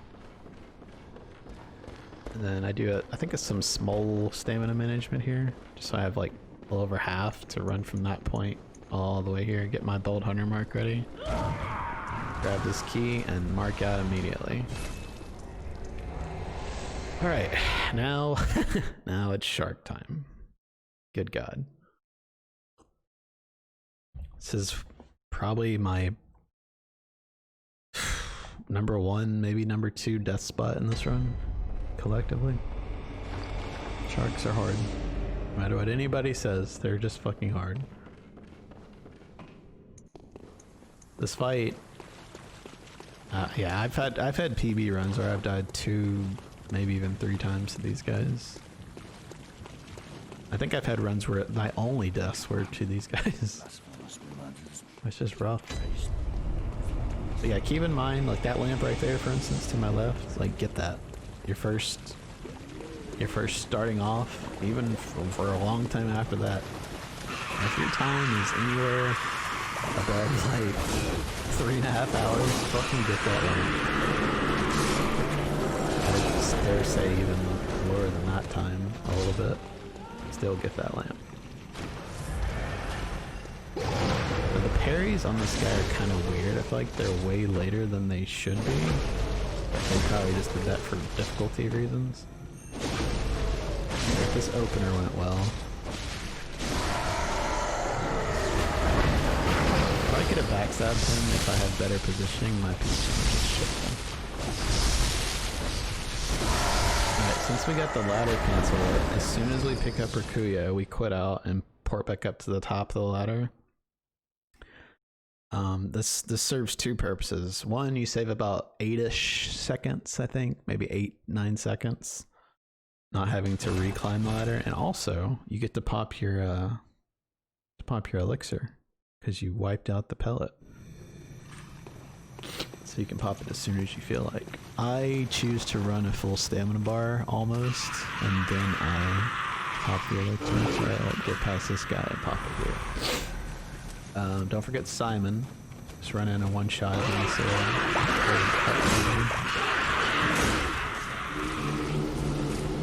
I choose to be like PG'er. Oh, get this lamp too if you're just starting. That lamp's really nice because Orphan, you're probably gonna die to Orphan. He's a tough boy. Here, have your volume up really high because you need to listen. Okay, there's 3 things you can do here. You can watch your character hit the bottom, you can watch the screen kind of stop moving, and you can listen for your character to hit like the actual sound effect of your character hitting the floor or the ground. Those 3 things. You can use any or all of them to give you a cue on when to quit out there. If you quit out too early, it's not a big deal. You go back up to the top of the roof and you try again. Quit out too late, your run dies. If you didn't get that lamp. Well, you don't, it doesn't die, but you die. So you're gonna lose a lot of time at the very least. So practice the timing on that. Like I said, I go into more detail in guides. And we're choosing Orphan because it's late in the run, already an hour 20 in, still got, you know, 2 hours to go-ish. I choose to go the consistent route with the simplified because Orphan is really fucking hard. And the gist of what we're doing here is walking his AI for reasons I don't know for sure why his phase 1 is so broken, but it allows you to do this to him with the projectiles or throwing items, I guess. But the opening, you just basically blind it and like when you fight, you want to do transform attacks to do quicker. And now that we have full meter, we can see we're just spamming R1 pretty much. And then once he dies, all bosses you would mark out there, but since this is all trophies, we're actually going to warp out. Because you don't go the normal way to get the skull in this one. You actually leave the elevator alone and you're able to just like touch it coming back through and grab the skull that way, and then you have to go down and get the church cannon. So here we'll level up to 44 strength and then get our vit up as much as we can, so we got 23 vit. Alright, so here we go to underground corpse pile. We leveled up vit mostly for this mob coming, or this NPC coming up. You can cheese him, but the cheese, from what I've seen, is not far. It's far from perfectly consistent. Like shit always hits the fan for me, and he gets out of the cheese. So if he gets out from behind the door completely, then it gets really sketchy. But you basically like open his cell, walk in a little bit to trigger him. Otherwise, you won't be able to hit him, and then you backstab him twice with a transformed weapon, and then he either does or does not stay in the cell. If he stays in the cell, it's good. You kind of hang back, let him do a few attacks. He kind of goes passive again and just keep doing it over and over. But most every time for me, he gets out of there, and I have to kind of wing it. So we walk in just a little bit, we pop our pellet about here-ish, do a backstab into another charge or two. He's got about half health. I go about here-ish. He gets in this cell. Kind of roll his gunshot. Smack him from a distance because I don't know. You can just like keep your weapon regular, I guess, there and try and hit him, but I like to keep him at a distance because he's scary. One positive thing about that NPC is he's kind of skittish, so every time you hit him, or most every time you hit him, he backs up. If you can get a distance attack on him, you like smack him, he backs up, smack him, he backs up, rinse and repeat, you know what I mean? So it helps. This part I got a little scared. I was like, oh god, if I get shot by that mob and then Amelia laser beams me. Oh jeez. I'll go ahead and equip my cocktails here because it's another free time to do whatever, so I'll just equip that for NG plus and so on. Cocktails aren't like used constantly, but there's definitely a bunch of key moments where you want a cocktail handy, so I just go ahead and equip it while I can. Normally I would refill my items here from the Insight Bath, but I'm just gonna go straight to Lawrence, and that way when I get out of Lawrence's fight, I'll be able to have his rune to equip, and I can restock then. So, yeah. Go straight to Lawrence from the underground corpse pile. Oh god, this run's so long. Alright, so here, pretty much the same as the all bosses strat. Just I have the same damage. I just have more stamina. I have a stamina rune plus 2 more points of endurance, so it doesn't really change anything except maybe a few little moments, so you just don't have to manage quite as much, so maybe it's a touch faster. But all in all, it's pretty much the same exact fight. The same damage range. Actually, with the set on, our beast hits higher, so our damage could potentially be a little bit higher if we can reach the highest tier of damage increase sooner. Anyway, so you pop your bolt paper for free down at the door while it's opening. You transform your weapon through this cutscene, spam options, get through. Dot red at his knee, pop your pellet, do an R1, L1, and then transform your weapon back. Don't attack him again. And do 3 R1s, L1, L1. Go back up like so. Walk toward him, don't actually sprint. Do the same thing, L1, L1, L1, L1. Do 1 smack on his leg, 1 smack on his arm. You kind of want to come to his side, do R1, L1, L1. While your stamina's building up, and you're walking around him, do a few attacks there. Stagger his arm, you can stagger his head, you don't have to there, and just finish him off with a few, like 2 or 3 R1s there, depending. Okay, then we're gonna split here, actually. Let's save. Yeah, we should save some time here. Oh, baby. Now I'm going to buy restock. So we're gonna go equip Lawrence's rune. We're gonna restock.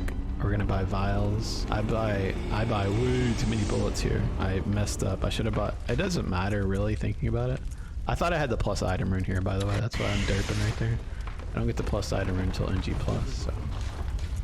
So we restock. I derped out and didn't realize how much insight I had.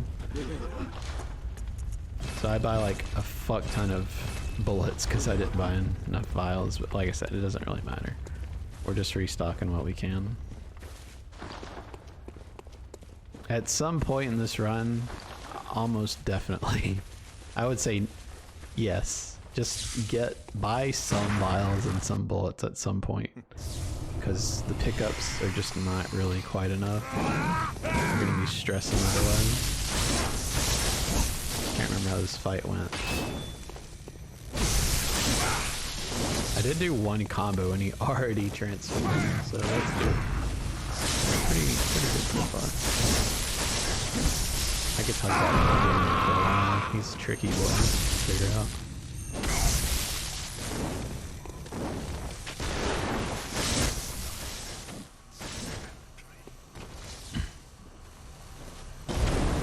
I waited too long there.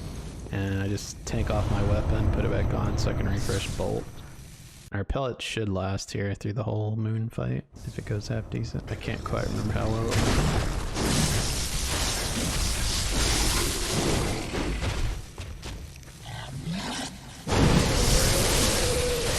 Still building up a little meter. This roll's kind of nice here. You don't have a ton of skill at this point, but your level ups also increase your visceral damage. I popped blood bullets there for free because I healed a full for the next play cycle.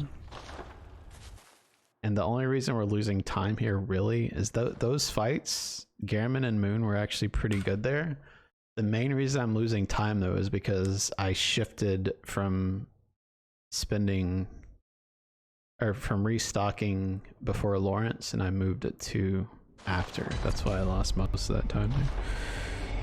And that's probably why I golded the DLC split too, I would imagine. Okay, so NG plus. Big things here, we're gonna have to do clinics. You do clinic skip every run. If you want to save the most amount of time. We're gonna need Beast Drawer, we're gonna need the cannon, and we're going to need to get the Phantasm Shell from Bergenworth. I get the plus item rune from Wilhelm. It's an optional thing. I just like to slightly increase my chances to get the Ritual Blood 4s and the Chalices, which is a total fucking meme. Like even when I've had the rune, sometimes it's taken me fucking 11 tries to get it. So stupid. But I do what I can to help those odds. And I go ahead and open the gate here, not because you need it, but because just in case I died to this drop here. I was like, I don't want to have to do the skipping it. Or the clipping in. So I opened the gate, wasted a few seconds to potentially save me a lot. Okay, so yeah, we do the clinic skiff, run through here. Yeah, remember again, we need the beast drawer and the cannon. Those are the two big things right now. I have, okay, so my splits have this like add-on. I forget what it's actually called, but it makes it to where each split you're on, you have a big note section that you can make as big as you want. So every time you split that, those notes update to the next split's notes, which is really good for, in general, for splits, but especially for longer runs like this where there's a lot of stuff to do. It's like all you see on the split is NG+, where my splits actually say Clinic Skip, Booster and Cannon, Bergenworth, What to Do in Bergenworth, Gym, One and Green, Miko, Wet Nurse, Quit Out for Doll. Like, it has all sorts of stuff listed out for me. It's really helpful in general, but especially for somebody like me that is very forgetful. I've finished so many runs that were actually pretty good where I just completely forgot items, so I like it. I like to make sure I like to pop my elixir soon enough there to where it expires like right about where it did. Because if you have an elixir running up through this area with the cannon boy, he can kind of derp out and do weird shit, so I like to be normal. Or I like to be seen early there by him so he doesn't act weird. I have my cocktails ready.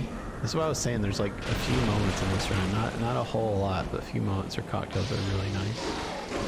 So I use that to occupy him, and now we're just gonna grab the cannon. And we already got the beast drawer earlier by those doggos.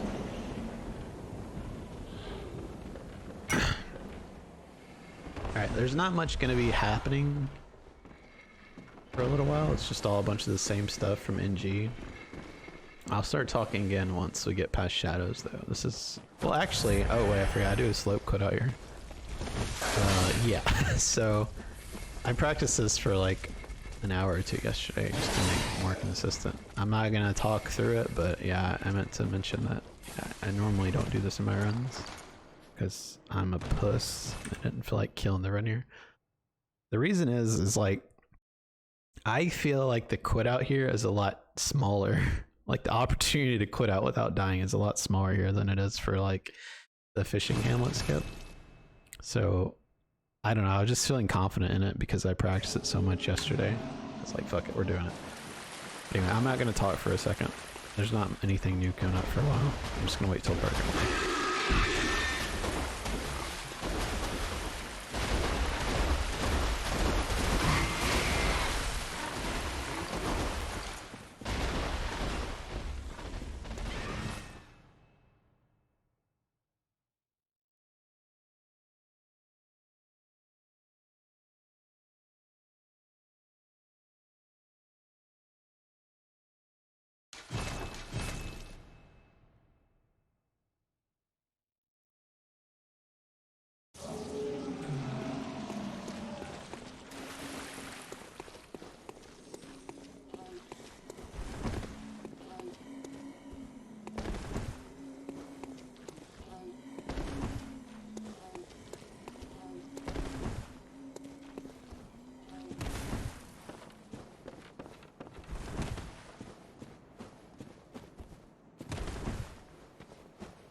Okay, so if we weren't going up to get the Phantasm Shell and stuff, I would need to quit out here so I could use an elixir for the skip. Again, optional, but just how I'm doing it. I use elixir every chance I get for skips that make it easier and more consistent. But since we have to run so far around, our pellet actually expires early enough where we can just pop the elixir without quitting out. So right about, well, you'll see when I pop it, right about here-ish, you can use those maybe books as a marker, pop the elixir, and that'll usually prevent Yuri from aggroing. Like she still triggers her normal pathing once you get to a certain spot, but she doesn't actually notice you.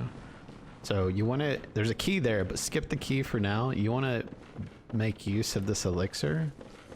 So you go straight up for the Phantasm Shell while your elixir's still active, then drop down and then pick up the key.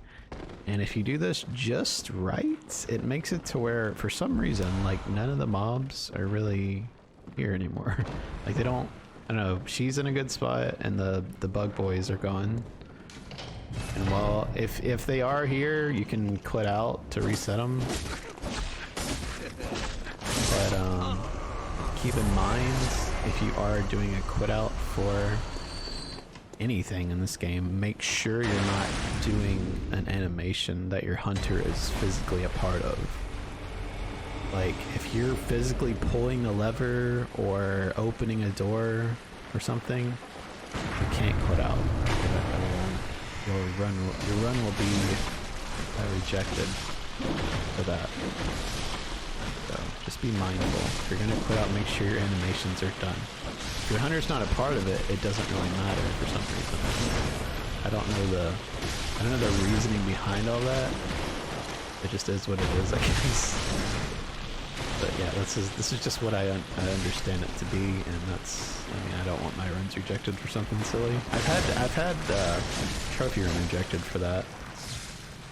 Because it was, I just worked in water cancel warps to my run, and I wasn't sure exactly how they worked at the time, so I would pull a lever in the chalice, and then I would just kind of quit out as soon as I could. But you need to wait until you either until your iframes drop and you're able to get hit by a mob again, or you're able to move your character again. That's like your signal of, oh, I can quit out now and it's safe. You won't get your run rejected. Alright, so there's not much to talk about here, except I'm gonna get another gem, which is an 18% gem that it counts for roughly about 5 extra levels of strength, so definitely not like mandatory to grab, but I mean 5 levels, and it does take a nice chunk of time to grab, I guess. I could definitely see both sides of somebody saying like, oh, that's a big time loss, or that's not worth it or something, but I choose to get the gem because just how that's just how it is, I guess. I don't know. When we run back through here in NG +2, I'm actually gonna pop an elixir about where I am now instead of not. But since I'm going right and grabbing the gem, it actually makes it a little bit easier. I guess I'm just more used to running through like this. It feels very normal to not pop an elixir here like so. Get my stamina up to a little bit, about half. I use a heal here just for familiarity, more so than I didn't really need to heal the full there. My health was almost topped off anyway. Then pop the fire paper because I had to wait for them to spit anyway. When you're running through this area, you kind of want to be running at a slight angle versus where they're actually spitting towards. And if you're running at a slight angle, you should be fine not to get hit. Unless you're like right next to them. If you're right next to them, it gets a little scary. I do a regular R2 over for a 2-shot stagger. It just depends on, I guess, like what stats you have, but it can be kind of tricky to navigate. let's die here. Okay, and obviously that was super sketch. I wish I don't know. I wasn't raging, but I was just like being very vocal about how ridiculous this game was being, because I'm not trying to spoil anything, but there's definitely a lot of moments in this run starting from that point that happen now that are just like, what the fuck, game? Just stop.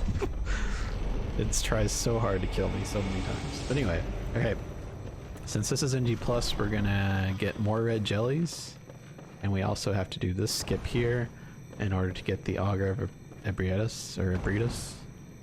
So I think I got like 5th or 6th try here. I think that's 4, maybe 5th. It must be 6th then, which is not a huge deal. It's a long enough run to like 6th try. I don't really give a shit. I mean, of course I'd rather first try, but I don't ever expect that in a run like this. Alright, so we're getting the Augur here. What you don't need every tool in the game, and you don't need every, like, do you need actually every single weapon? I think you need every weapon. You don't need every single tool, but that's one of the ones you actually do need. Like, you don't need the eye from the DLC. You don't need the Cost Parasite. No, not Cost Parasite, sorry. What's the one called? The Holy Hand Grenade. I can't think of it. Anyway, there's a few like tools you don't end up needing for the trophy for some reason. Anyway, so we got our other 2 jellies. So we have a total of 4 jellies now. So we gotta pick up an NG, which was 2, and pick up an NG plus, which was 2 more. So a total of 4, which all 4 of those go towards the Greater Thimeru Chalice, which is the Queen's Chalice, or Thimeru Ihil, whatever the fuck it's called. The one with the Queen in it. You need 4 of those. So if you happen to have, if you think you missed some jellies, check your inventory. If you have 2 at this point and you've already gone through the lecture hall, just make a mental note or write it down that in NG plus 2 you need to go through and get red jellies. Like, just as long as you have 4, by the time you get to chalices, you're fine. Alright, so here I used to use an elixir about at the end of this stamina bar right here. I would pop an elixir, but now I'm doing the cocktails because I saw Kanban Law do it, and I was like, actually, it's really smart. And you get it's like, it wasn't even an issue of like, I'd rather use a cocktail because it's cheaper than an elixir or less valuable. It's just, it just seems to work better with that positioning. Cocktails are really fucking nice in this run. There's 2 bosses that you can use them on. I guess you could use it on BSB as well, obviously, which I don't see a purpose in that because you hit so hard in this route. But there's the beast bosses and the chalices that are really nice. The aberrant beast. No, not aberrant beast, sorry. What's it called? I don't know. They throw fireballs and stuff. I don't remember what their name is. Anyway, the cocktails are nice for them, and then there's also some mobs, like was just shown, like the silver beasts, that they're really good for.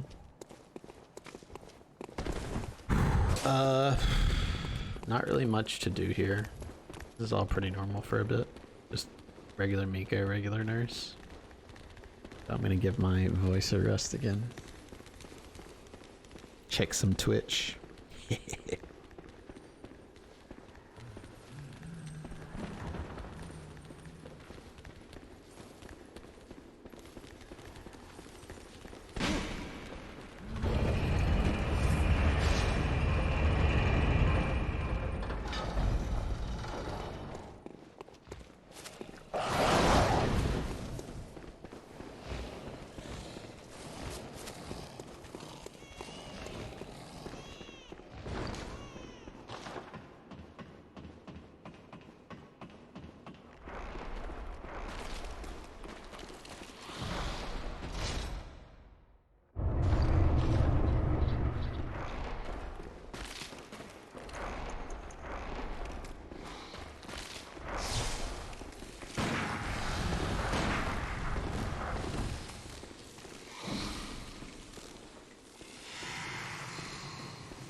Did I mess that up? Oh, I wasn't watching. I think I messed up that Miko, didn't I?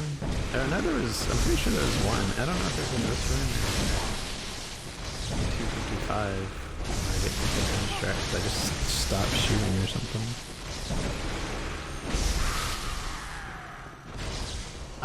Okay, so I have pretty specific attacks that I do. Oh, I don't know about when I get like almost the perfect charge R2 for like transitions and stuff on like fights like this in NG, but NG plus for like this and ROM and stuff, I really need to sit down and practice it. But it's just like, oh, just do a regular Miko fight, but just hit him a little bit more than usual. Like that's my approach pretty much. Until this run gets like really well optimized to where there's only like 30 seconds to save, I probably won't ever bother with it, honestly. But I don't think this run will ever get that optimized.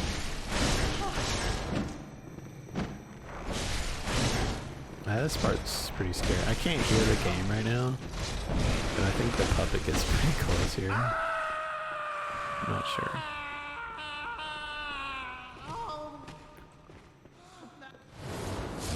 My throat's pretty dry.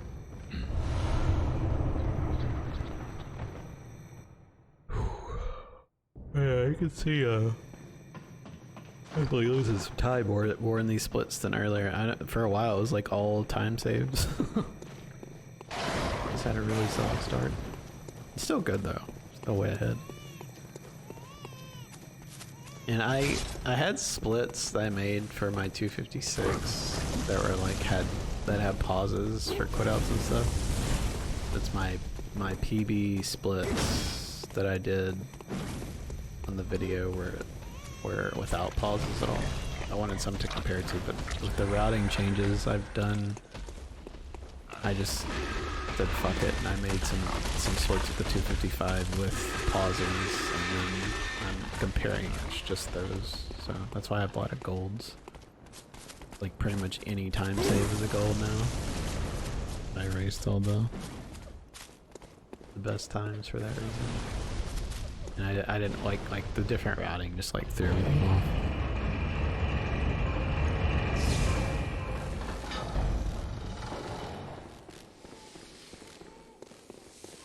But yeah, not much to say about these fights. They're just the same as shit, just different cycle, I guess.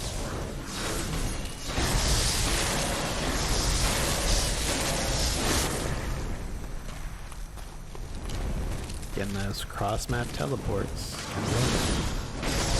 All in all, though, I think Wet Nurse is pretty good for me. These runs, considering I have to fight her 3 times. Like, she's one of those fights that she's not particularly difficult. She's forgettable even. But at the same time, you can lose so much fucking time to her. It's insane. Especially like with fighting her 3 times in one run.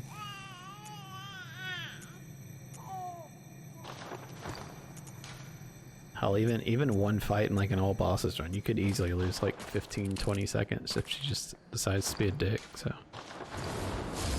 it's just one of those things I just accept as like, I'm gonna play the best that I can, and if she loses a bunch of time, I don't know. I can't really control it. It is what it is. So I don't sweat it too much. She did this weird thing in my 255, which I probably should have like done like I made splits for the 255. I just didn't actually record it with splits. I should have done that and uploaded it in case people wanted to watch that one. I was like, I got a better PB here, so I was like, I'll just do this one. But she had this weird thing, which I could upload the clip, where she did like, God, she did the shitty opener, and then she did 3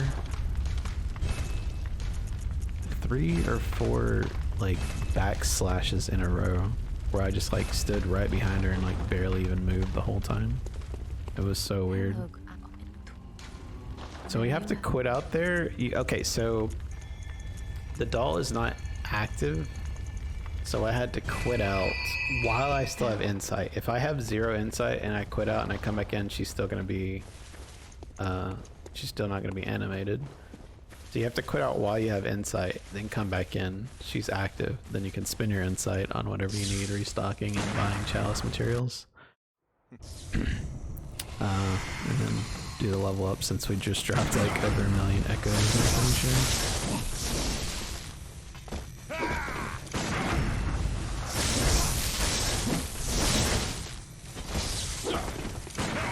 He's slippery, but all in all, like, this is a pretty good fight so far.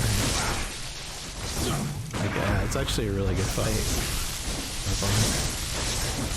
I remember back when I first started this category, there was so many times, like, NG plus Garen, I would spend sometimes, like, 2, even 3 rounds of materials fighting him. Okay, so we pop blood bullets for free. I shoot off 1 in case I need to pop more. And this is that thing I was talking about where you don't...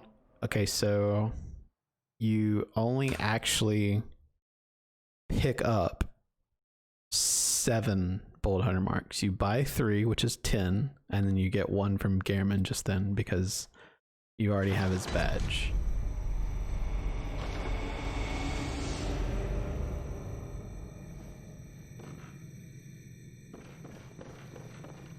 So that's exactly what you need.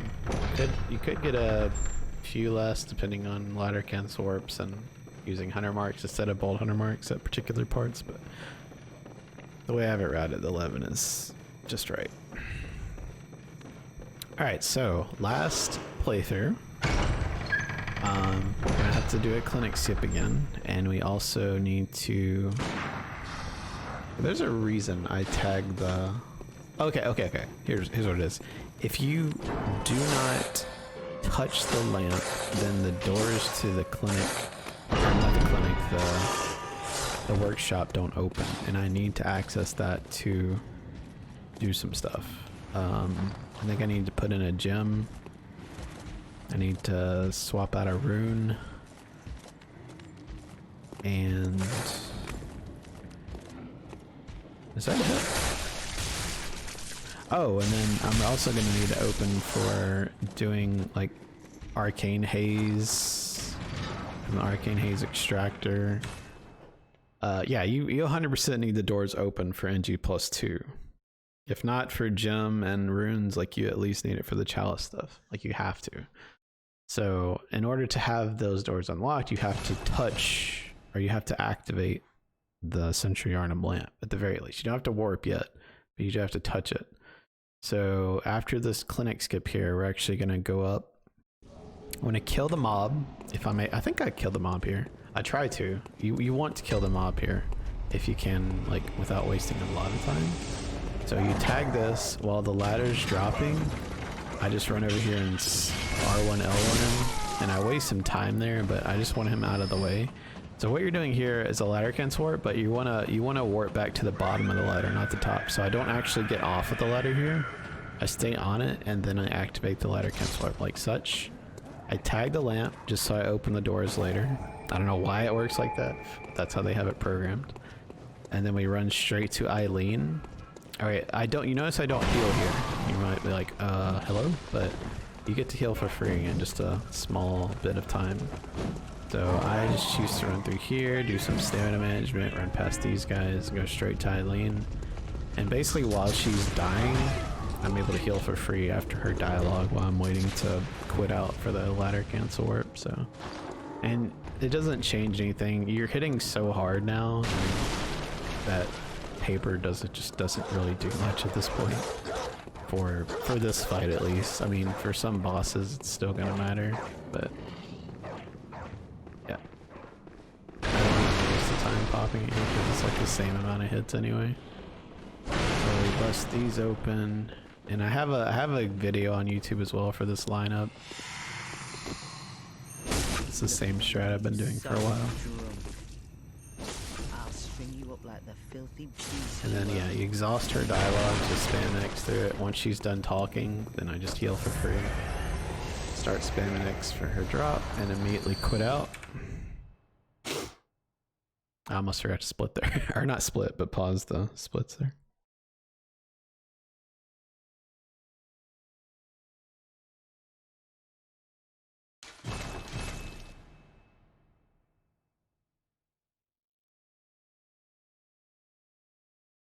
But give me just 1 second.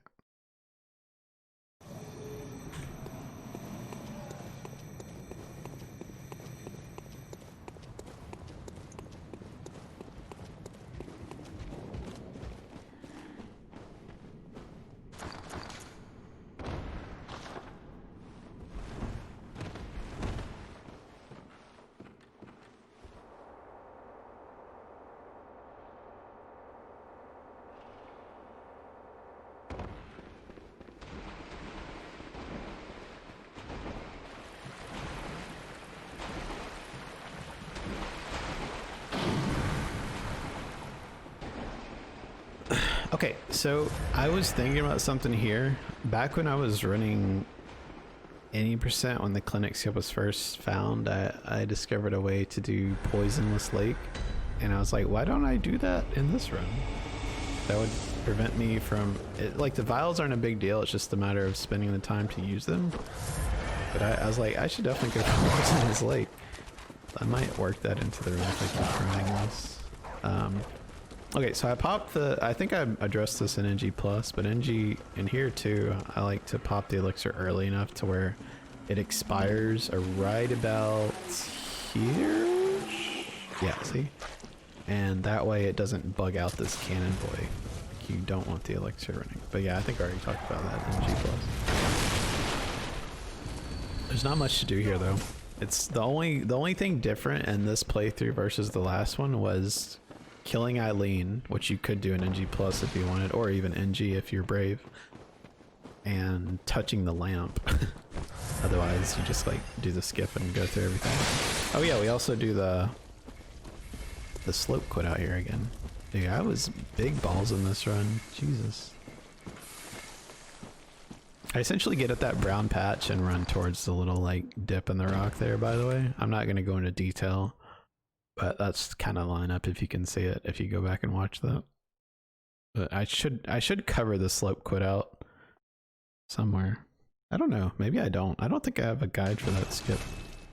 I'm not even good at it. I just practiced it like yesterday to get more consistent.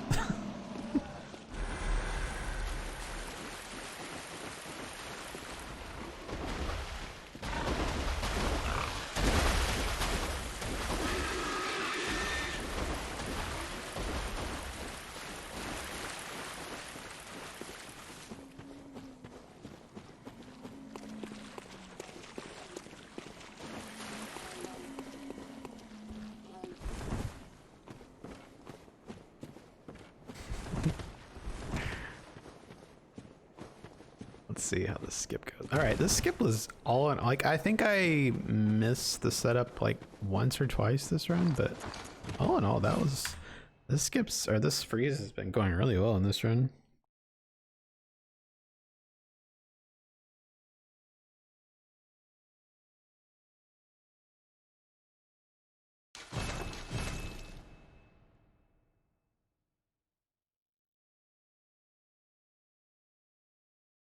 Okay, this is a big reason why I try my best to run splits for games and stuff, but my god, this, like, if you do proper splits for this category, it's so stupid because there's gotta be 30 quitouts in this fucking run. Like, I don't wanna pause this split. I don't mind splitting. But to be fair, there's not that many splits anymore. I kind of consolidated it down. But I think I split just as much as I fucking pause in this run. Like, that's so stupid. I don't want to bother with that. I know that's kind of bitchy, but it's like, there's so much to focus on. Like, this game's hard to begin with, but then you add in operating splits to begin with, and then add in the fact that it's like a over a 3-hour run and you're pausing every other split or sometimes twice in a split or multiple times even. It's just like, I want to focus on the game and the routing and the fights. Like, I don't want to have to worry about all that. So that's why a lot of times lately I like try to either run like pauseless splits or run no splits and then just like add them on after the fact, like I'm doing now. But I don't know. Okay, so yeah, here we did a quit out again with the whole this thing with the elixir pellet thing. So I had to quit out so I could use an elixir just to make this skip more. Cause I think I get this skip first try here. Yeah, I think it was the NG plus one, or maybe no, the NG one that I messed up like twice or something. Yeah, nothing special going on for quite a while. It's just going to be Rom into One Reborn and Tamiko into Wetners. So I don't know if I'll talk very much for a while.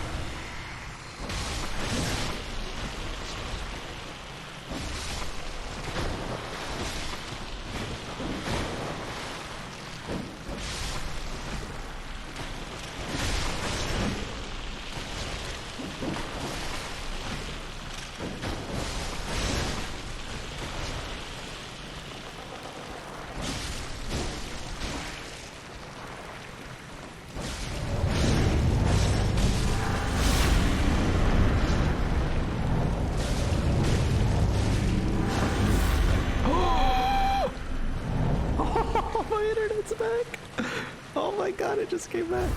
Like, I don't know if it just came back, but it's back now, so within the past half hour or so. Oh my god, it took them fucking over 3 days to fix it. Jesus Christ. I mean, to be fair, it was a hurricane, but still. I'm pretty sure like we were some of the last people to get our internet fixed where I live. That means I can stream. Damn, I kind of wish I could have done this live. I'll probably restream it anyway, I guess.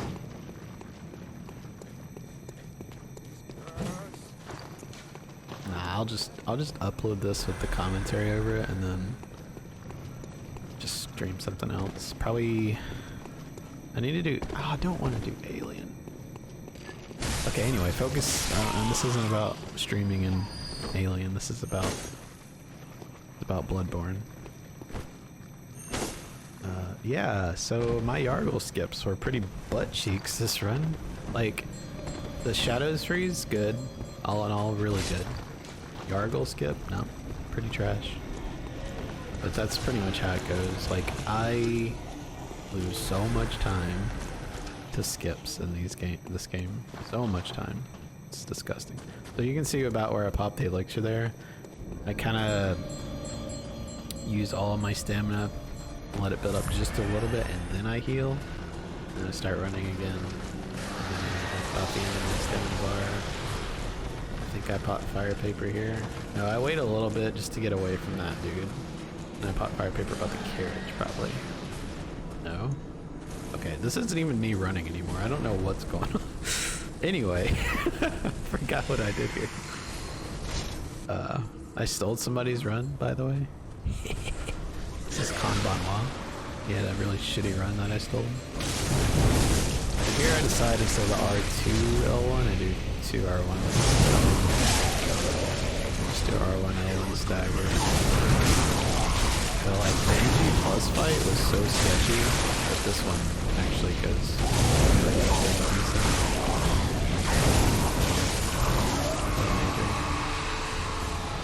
And like I said, we don't have clothes to get, we don't have tools to get. We're all done with that kind of thing, pretty much. We'll buy stuff later, like before the chalices, but as far as pickups go, we're done.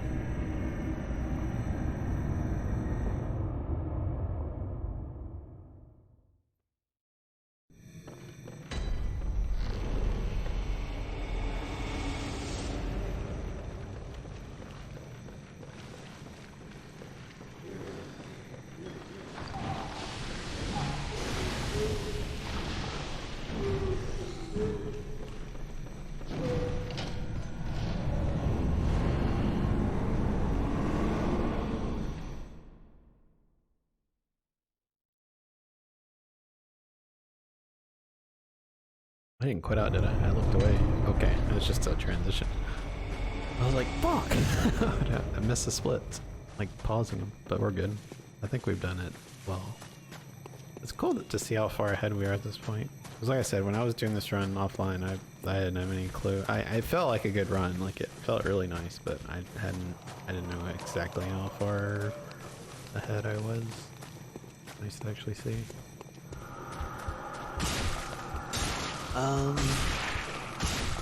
Yeah, this is the same exact thing as last playthrough. Exactly. Get here. It might stress some people out to watch these runs. Not only just because of the normal stuff that happens, but like two big things. Like whenever my health gets like down to like 1, not literally 1, but close to 1 at certain parts with like drops and different things, and people are like, heal, oh my god, heal. Or like if they see 1.1 million echoes in the top right corner, which has got to be torturous. Like, oh my god, please spin those, please don't lose that. But I mean, it's just, if you like keep leveling up every chance you get, it takes like, I think with killing the doll in NG it takes like 8 seconds to level up roughly, but especially in NG pluses, whenever it's faster to talk to her than kill her, like it takes even longer to level up each time, so you don't want to do it too much. And to be fair, we've already gotten most of the level ups we're going to use anyway. I've gotten my 39 bit. I think I'll do one more point there. I've already got my endurance to 15. I got my strength to 50. And then I want my skill 32 plus. I think I end up getting 34. I could get away with just not leveling at this point. I don't know. Maybe I should just like keep the level where it is, not level up again, and just like use those echoes for, or just not use them at all. I don't know. I don't know if it's worth it. I would imagine it is though. Like, I don't know. 25 skill versus 32, 34. It definitely helps with viscerals and a little bit with flat damage. I don't know.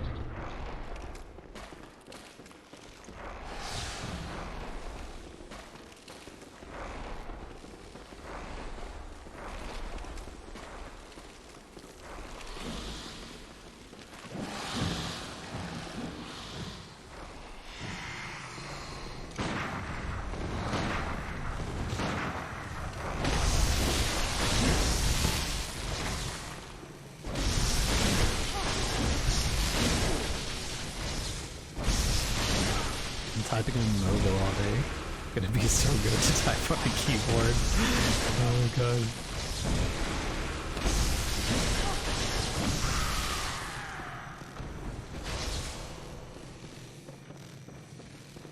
Oh, majestic!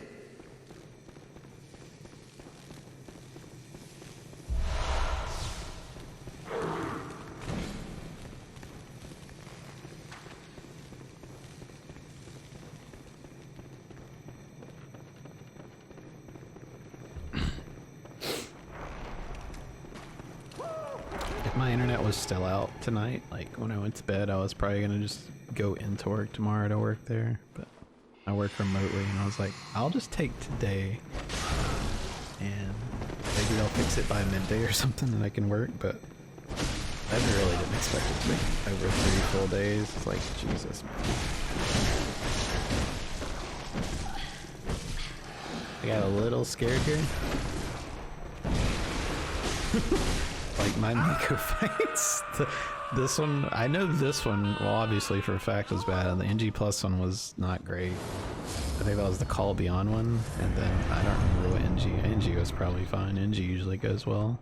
It's the NG pluses, like regular fights and NG plus cycles with Miko and Shadows are like really sketchy.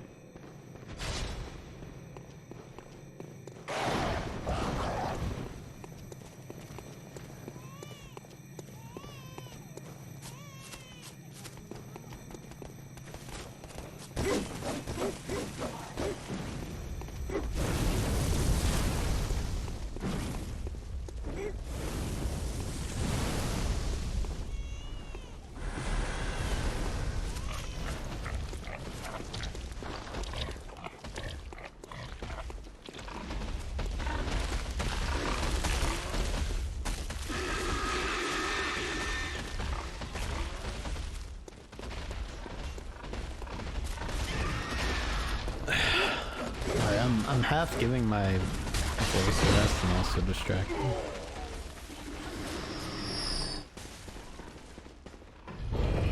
I still got another. Oh god, there's still so much more. All the chalices after this fight. But yeah, there's not much to say about Wet Nerd, so it's fine.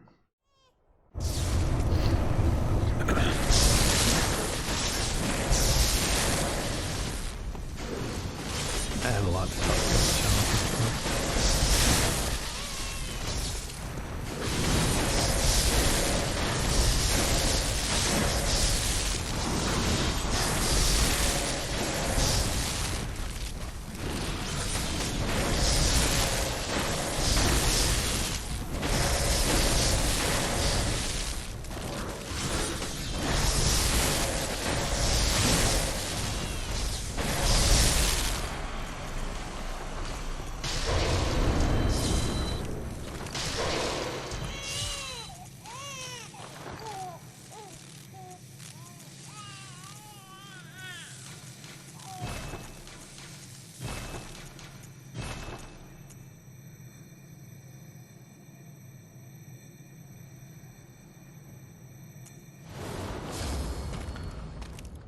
So there I was kind of like just using the free time to delete some unusable runes and stuff. I think we're gonna have to quit out here. Yeah, since the doll was, I never went to the dream. Yeah, you like have the cutscene and then the doll is not active. So I'm gonna quit out here while I have insight. Again, if you quit out and you haven't been to the dream yet, and you're trying to activate the doll, you have to make sure you have at least one insight point. Otherwise it won't work. She'll just stay chilling in the corner over there, plopping her ass down. Okay, there's a lot to do here. We need to repair our weapon. If you have the extra gem from Mensis, you're gonna want to put that in. If you need to re-slot any runes, you gotta do that. So now we have 318%, so I'm gonna swap my Blood Rash rune to the Eye rune. We already have our Beast rune in. We're gonna restock here. We already have our Chalice materials. I bought the 2 bastards. I bought the 4 cold blood flower buds. And then I just refill on the 5 main things here. 2 of those, 6 of those, and then we bind the weapons. This part's really slow because I decided instead of going through in-game means of knowing whether or not I for sure had a weapon already, I went through a list I made and it was so much worse. I'm just gonna probably use the other strat again. It felt so slow. I know the guns, like the gun purchases are easy, but I'm not really good with the main hand purchases. So now you see you have to like talk to her to level up. So we're gonna cap out, we're gonna do 40 vit and then just everything into skill. So I get 34. And then make sure you have like, how much is it? Let's see here. 1,000. All you need is 1,000 echoes there to open this chalice. So you can spend the rest on,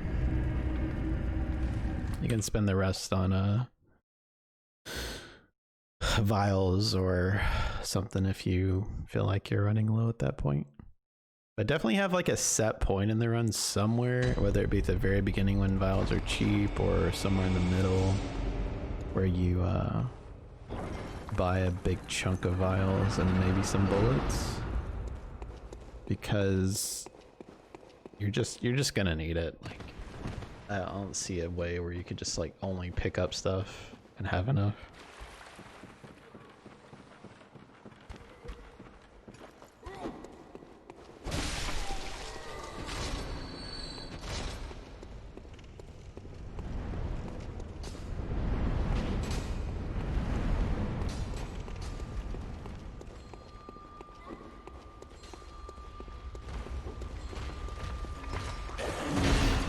I'm actually kind of surprised that, like, I figured when they were fixed the internet, I'd still have to reboot my modem because, I don't know, internet things, but I'm surprised it just, like, is working again.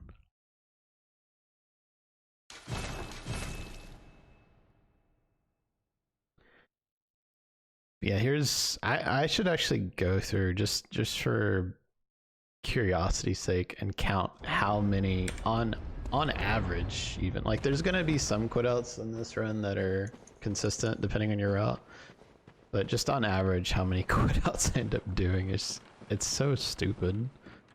Not only because of the splits, but just because of how much RTA it takes to commit to one full run. Just like extra time of just sitting there waiting for splash screens and splash screens.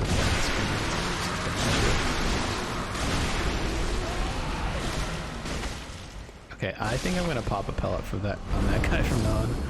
I was like, it's this whole thing in my head with like shitty, like not shitty bosses, but like weaker bosses. I was like, I'm thinking the time it takes me to pop a pellet, it's like I could just be doing more attacks anyway. But I think it's a small thing, but I think it is a time save to actually pop a pellet on that guy in particular, for instance. Oh, this part I fucked up. I remember in the run I was like, did I ladder cancel warp? I don't think I triggered ladder cancel warp there. So yeah, so I'm supposed to trigger at the top of that ladder, run this way, and then quit out, but I don't know. Let's see how much time we lose here. Because everything else in this chalice went well. I'm just a fucking idiot. I can't believe I did this in a pretty good run otherwise. That's so frustrating. Let's see how much time it is though. Pretty much the time it takes me to run back to that ladder is what I lost, so. Well, let's see. So I didn't spend the time on the ladder, or like doing the warp, like triggering it. Let's see. I'd imagine it's like 15 seconds, so 10, 15. I was like, shit.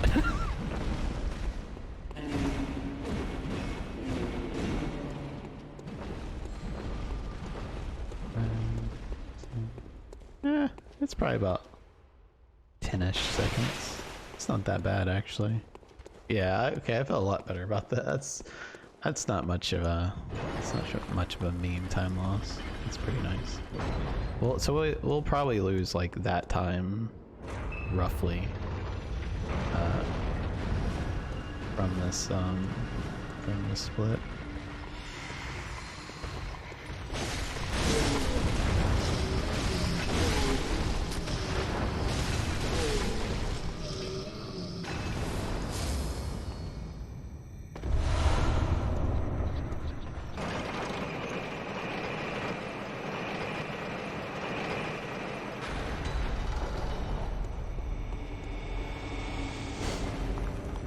But yeah, every layer of this chalice has a quit out for ladder cancel warp, and you can't get any lamps except the last one to warp out of. You know what I just thought of? You could actually, damn, would it be faster for the end boss if you had a lamp already active to just warp out of that fight? Or just use the lamp? I'd probably be faster to get the lamp. I don't know, sometimes you gotta wait a while though.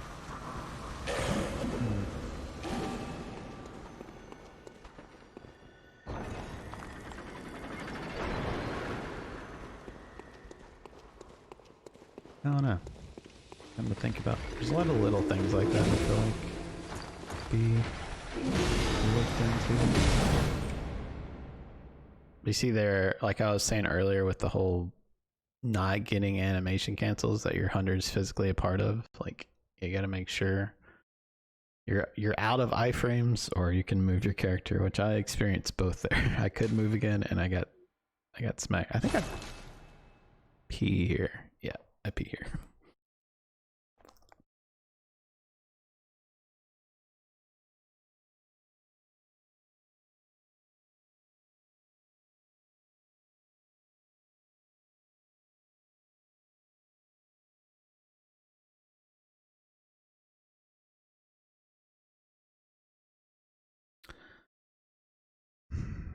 Damn.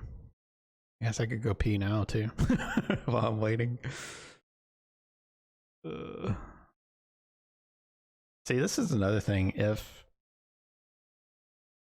I was actually looking at the splits right now while I was in the middle of the run, I would have so much pressure, like knowing I'm this far ahead. But like having no clue, like knowing it was a good run, like without a doubt. Once you play a category enough or you're familiar enough with the game, like it's easy to tell, like, oh, this, you're definitely ahead. You don't know maybe exactly how much, but you can definitely tell, like, oh, I'm on PB pace. But if I knew for a fact at this point of the run, like I'm almost 4 minutes ahead, all it would do is stress me out and make me play worse, 100%. So like, I'm grateful that I can just do some offline tryhard runs sometimes like this. Definitely helps. Ladder cancel warps are good this run. Like definitely above average for me. Like my ladder cancel warps and my shadow freezes are really solid. I mean, yeah, Yargle skip was trash, and even like Linearian key skip was kind of different things like that, but some of the stuff I usually struggle with a lot was pretty decent today.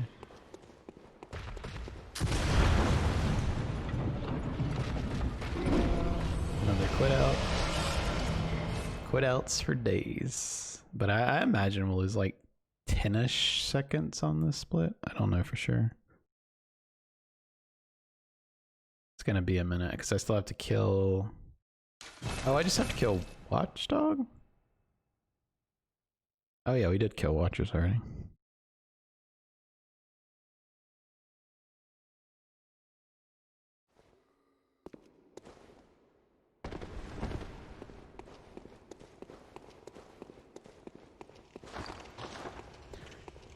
I'm gonna guess 10-second time loss though. I don't know for sure. This fight's kind of cool. I think I actually get the strat here. It's basically like you just beat the crap out of his front right leg. Like you can 4-shot it with transform attacks. So you do like R1 through L1s. I think I actually get it in this run. My 255 I didn't get it. It's kind of precise because you gotta aim a bit more than usual there.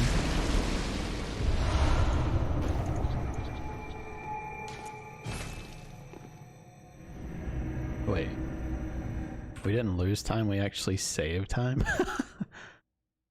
without doing the ladder cancel. What did I mess up in that? What did I think about my 355 or 255? What did I? Damn, I saved 11 seconds on a kind of a chalice. All right, I'll take it. That's weird.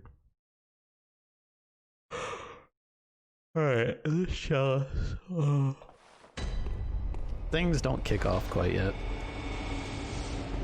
Bosses get marginally more difficult, but they're still a non-issue. Like, you barely even have to pop pellets for them.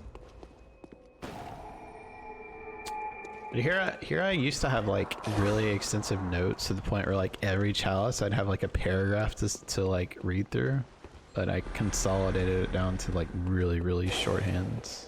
Like basically like right is R, don't get the lamp here is just no lamp, all one word without an A in it. Like everything's like really condensed, and it helps a lot to just read through it more than anything. Here I decided to just like 2-shot that mob because it's just easier to just 2-shot him versus trying to avoid getting hit by him while you're trying to mark out.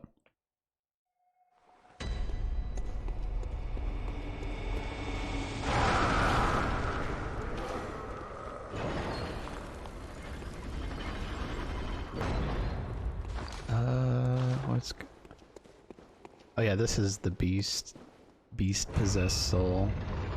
Basically you just like, this is one of those few moments in there where the cocktails are really nice. But like, he's kind of being a bitch. He's not moving towards the cocktails, so I gotta do some cheeky movements there and get behind him kinda to the side.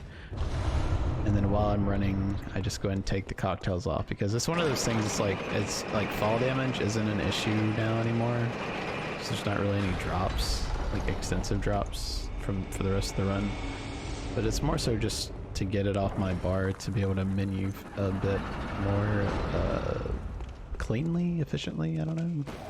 It's like, I'm constantly running through papers and pellets. I don't want to have to worry about skipping over an unused item because I don't use it again until the very last chalice. The alien warren, like the kind of the bonus chalice for the beast claw. So yeah, I just take it off my bar. But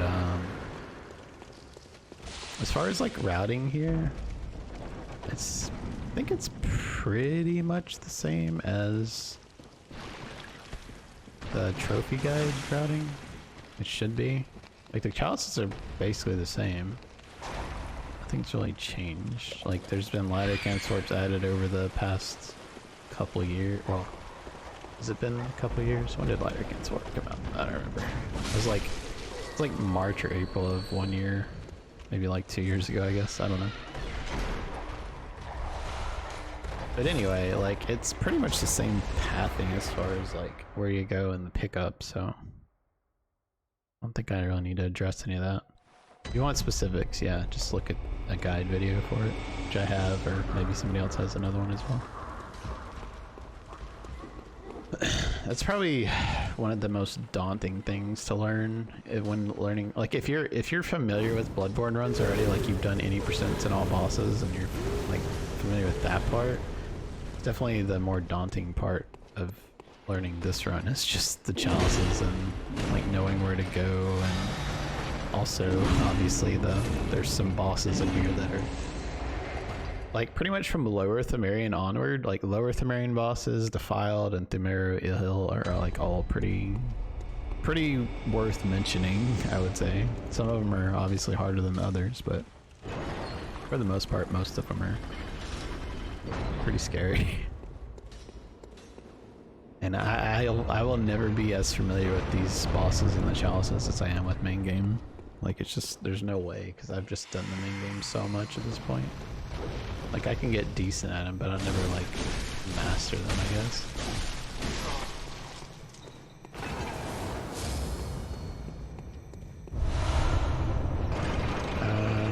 Then we backtrack one more time though.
Alright. Where are we right now? We got the ritual blood. Oh, the very descendant? Almost. No, I still have dialogue to... I still have to pull the lever. Meh.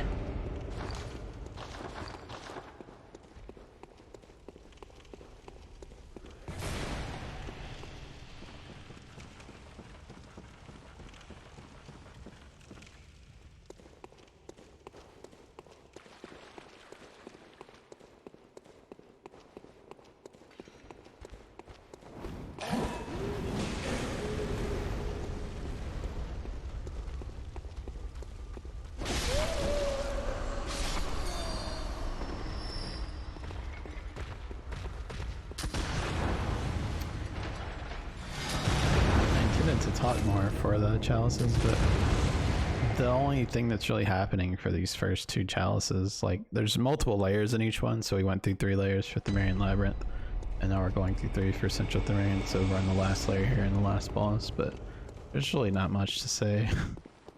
Just figuring out the routing and the pickups.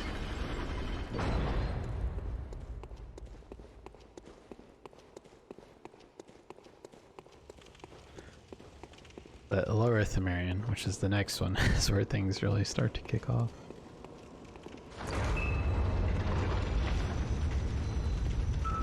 can't believe I have internet back. I haven't even used it yet. That's so weird.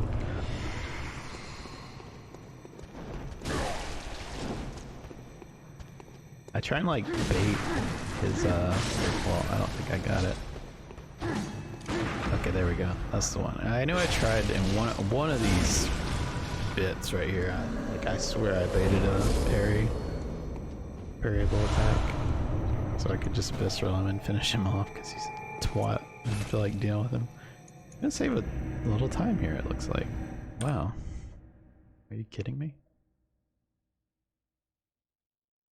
He's probably the reason why I save time, because it's really easy to lose time on.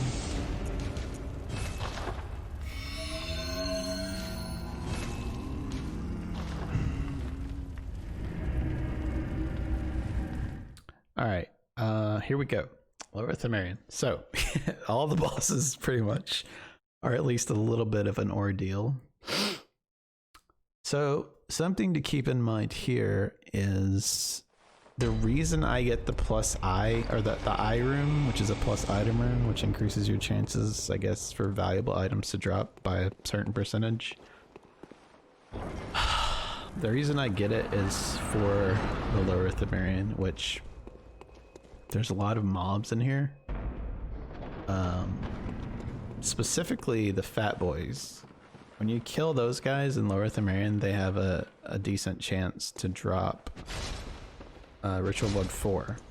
And the thing is, you pick up 8 of them, but you need 1 to drop because there's not another decent pickup anywhere. So I strictly kill Wilhelm and equip that rune just for that single drop. And I don't know how much it's worth it, but it seems to help. But yeah, I think I get pretty well. I don't remember exactly. I think it's a pretty decent RNG when I get the drop in this one, because I end up killing. I think I kill all the fat boys until it drops though, and like, I think it might be kind of early in this run. It's hard to remember. I've done so many trophy runs, it's like I don't remember which drop I actually get in every PB, although this one just happened today. Alright, so right off the rip, you have Watch Your Fight, which is really, really annoying. And I didn't even get a lamp, so if I die to these guys, I go all the way to the very start of the chalice, so I lose like more time than normal. Oh, I hate this fight with a passion. I should have visceraled there probably, but I still got him, so it's fine.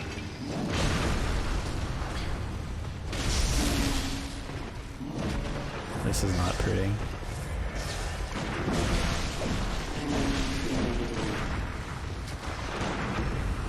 Well, we covered a little bit there.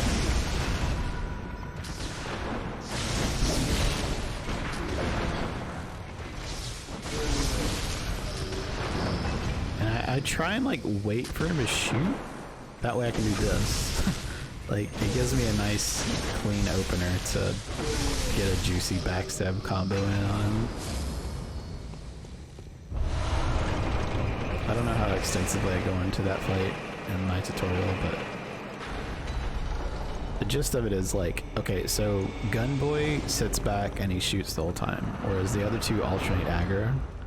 So you want to try and get like a good parry off on one of the front boys, and then hopefully you have a decent amount of skill. You can get some juicy viscerals, maybe even have the claw marker, and if you're not an item holder like I am with the rune, with the Wilhelm. But yeah, so just like alternate those, knowing or you trade off on those, whichever one's aggro to, you just like kill him basically, and then keep in mind the gun boy's back there spamming the whole time, and once you get to gun boy, just let him shoot, run around him, backstab, and just finish him off real fast.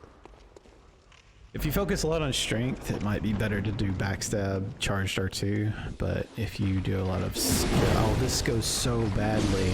I forget how this fucking annoys me. I hate how bad this went. Oh, this is triggering me watching this. This was so bad. I don't know why it went this poorly. I'm so stupid. And then watch, he roll. Look at this, he rolls down the stairs. So I have to chase him. But look, he dropped. He dropped the Ritual Blood 4. So all in all, it was nice because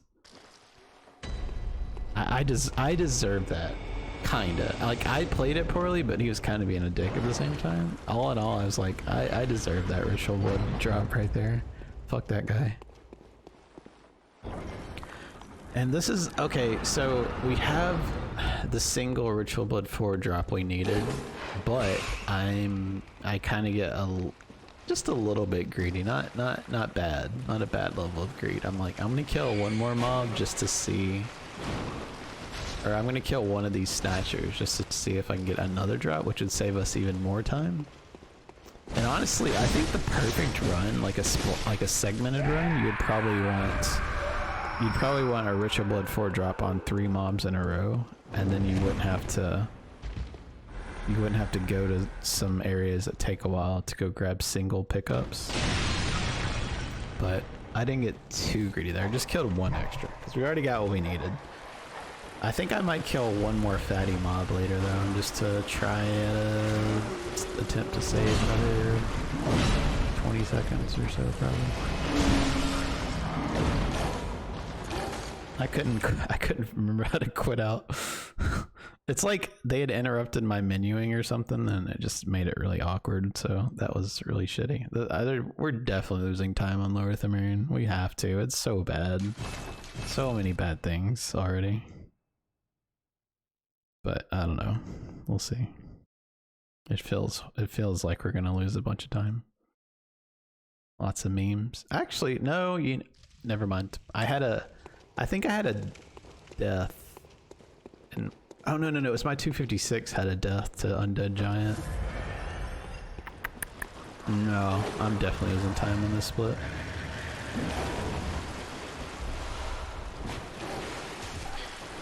I don't know how he even hit me there.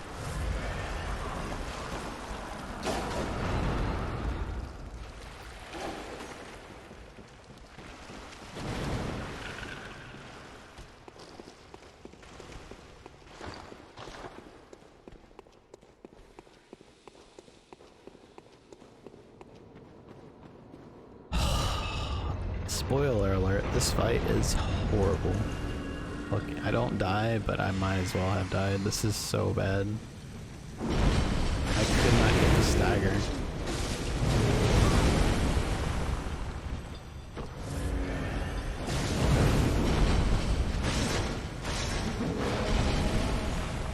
It's so bad. He wouldn't do it.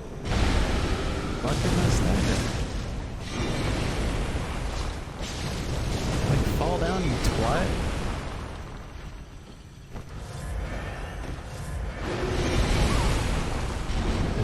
This makes me sick.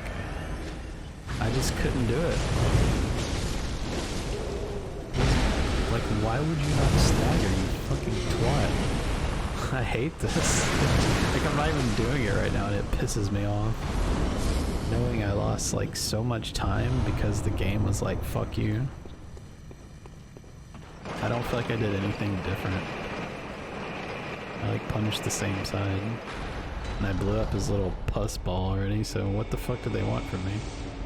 It's like Moon Presence, when you can smack her head 50 times, sometimes she's like, nah, I'm not gonna stagger. Oh, that's sickening. That was so much time loss. That should be like a 20-second fight. It was like almost the full minute, probably. I'm just annoyed now. I'm not even playing. Whatever. Anyway, so this layer is okay. So this is the lower Themerian, and keep this one in mind in case you do need to actually farm. Because what you want to do is, like, if you get really unlucky and you don't get the Ritual Blood 4 drop from one of the mobs, like Snatchers or Fat Boys, you're going to want to come back here eventually and go to layer 3, which is Rom's layer, which is the one we're on, and you're going to want to farm the Snatcher just by the lamp. So yeah, you go Lower Themerian, layer 3, warp there, kill the Snatcher, if they don't drop it, you hunter mark out and rinse repeat until they finally do drop it. Like that's the strat. Otherwise, before you end up having to farm like that, you want to kill all the fat boys and the snatchers that you see up and through the end of the chalice, essentially. So like this guy right here guarding this lever, kill him. He has a chance to drop it. So we're gonna backstab this one. Nope. Never mind. Forget. Sometimes I visceral, sometimes I L1. Okay, so I already had the, like I said, I already had the ritual blood that I needed. I just decided to kill him. I had a chance to save a little more time. I'm not having to run to another chest later, but no such luck. And this is exactly where you'd want to go. Like if you warp to layer 3 to start farming, you would go here and you would take a right, like right now. There's a door just to my right there. And there, you'd open that door. There's a trap with a little mob, and then there's a snatcher by the ladder. You'd kill that snatcher and mark out over and over and over until you get the ritual blood for. Now onto Rom. You can YOLO this fight if you want. But I mean, it's not that bad. The spiders hit kind of hard. It's definitely not regular ROM tier, because this is like, I think this is probably equivalent to like NG plus, maybe? I don't even know.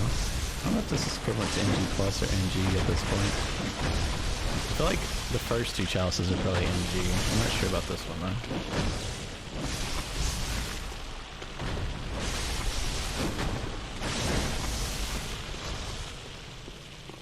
Alright, so I leave. Oh, I do kill this spider. I was gonna say, I think I just almost decided to leave him alone. Alright, so we do 2 attacks, do up a little meter, and then we go for a stagger here with the big combo. And I think I like 2 or 3 shotter. Yeah, 3 shotter. Okay, so decent fight considering how I played it. It was pretty peachy, but it is what it is. Yeah, we're. Oh, we have to be losing time on this. This is so shitty. This feels so bad.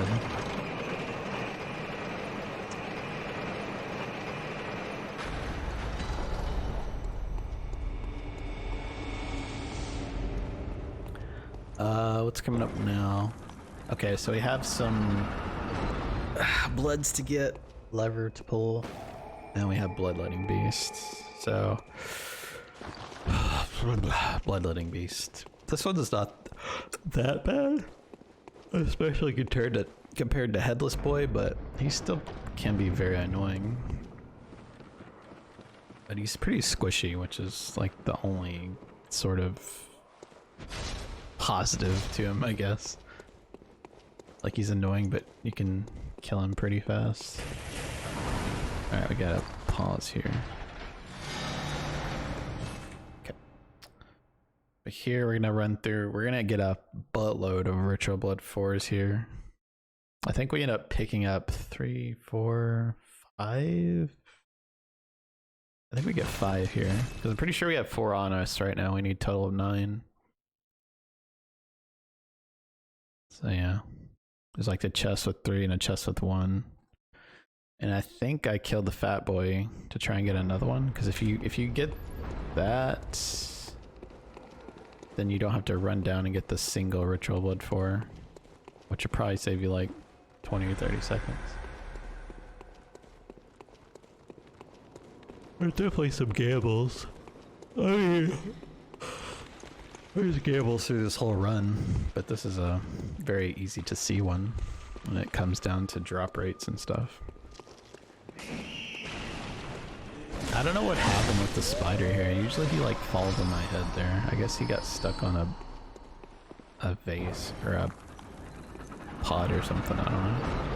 Which is, I'm grateful for. He almost always lands on my head and staggers me and just fucks up things. Yeah, so there's gonna be a room with a fat boy, 2 chests, and a little mob. So we kill the little mob, we kill the fat boy, and we open up both chests and hope that fat boy drops one. So you can see we're checking the Ritual Blood 4s. There we have 4, we need 5 more. I was trying to keep track. I was like kind of reminding myself of where we were.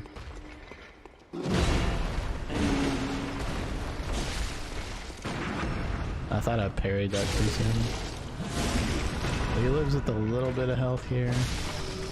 Alright, I think this is 3, and the other one's 1.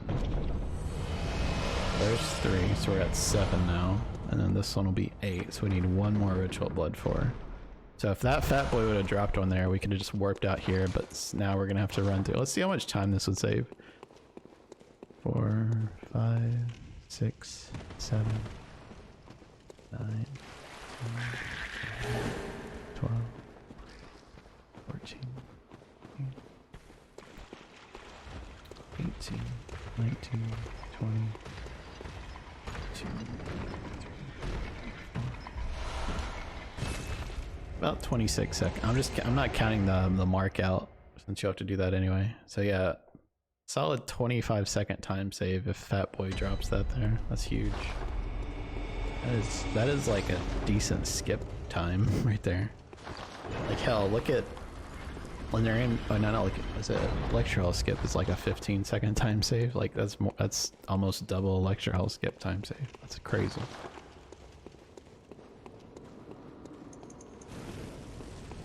Alright, so I pop paper, fire paper and pellet before the door, so that way I can close the gap here and get a running attack on his head, so that way he'll be with 1 hit from a head stagger. Like the whole purpose of that. I always get hit by his charge there, but I didn't today because, I don't know, I feel like I was in the zone, and then I get grabbed here, and I was like, oh my god. I knew I wasn't gonna die, because I had a fuck ton of health, but it was still so frustrating. It's like, this is so trash, so I'm gonna be losing. Between the undead giant fight and this shit, like, I'm most certainly gonna be losing some serious time on this. Surely. So when his head fell down there, I wanted to smack him before the visceral, but it just didn't happen.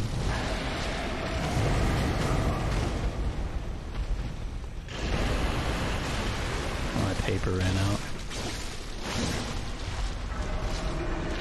Right, yeah, that, so Undead Giant, garbage, and Bloodletting Beast, also garbage, so I lost a tremendous amount of time here, which makes me kind of sick to look at, but, oh man, that sucks.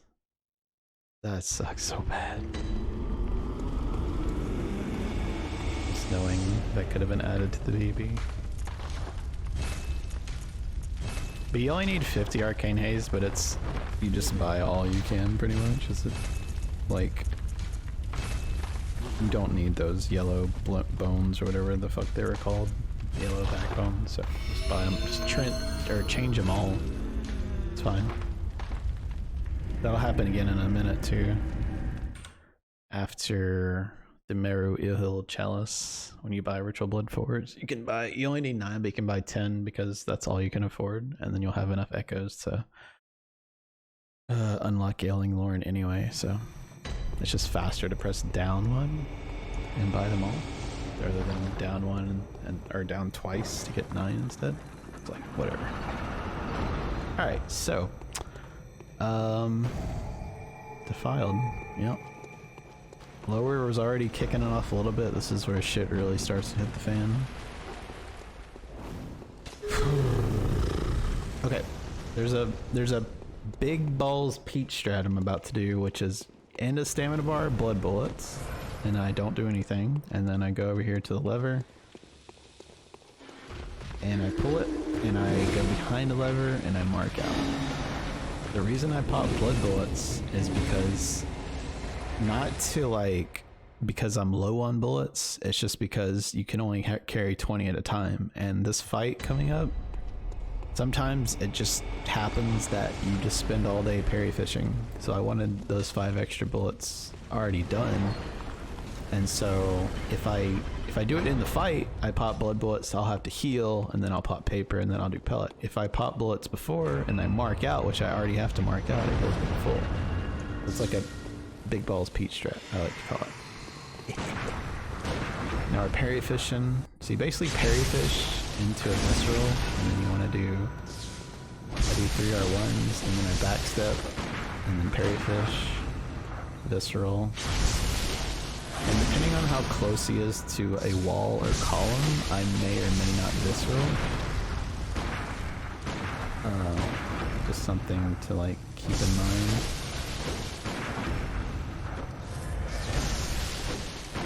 I'm kind of improvising here because see what he did there? He almost like, if that was against the wall at a good spot, then he would have just straight up flown into the ceiling and the fight would be over, and then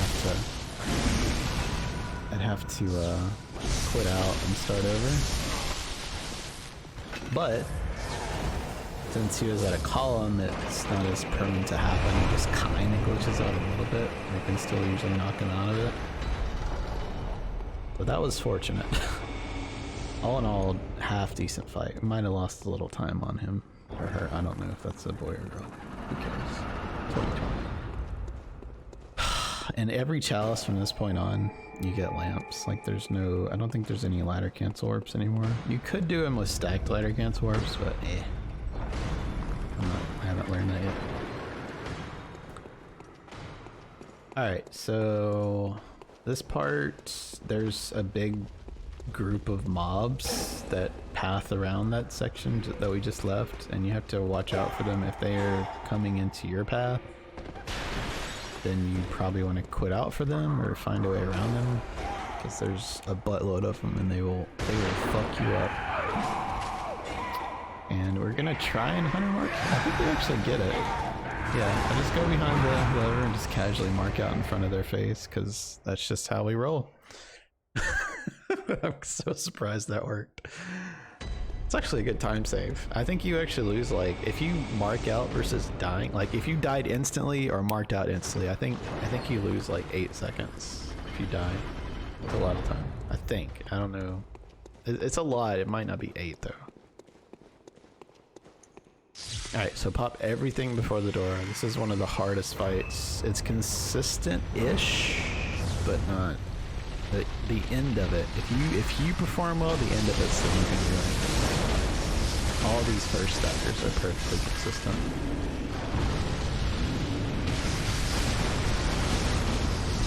Kind of stole a little bit of Blade's technique here for some of the leg staggers and kind of okay, I fucked up here. I didn't know what I did wrong. I was like, did I already get a head stagger? I wasn't sure, but then I realized after the fact, I was like, oh, I just staggered the leg.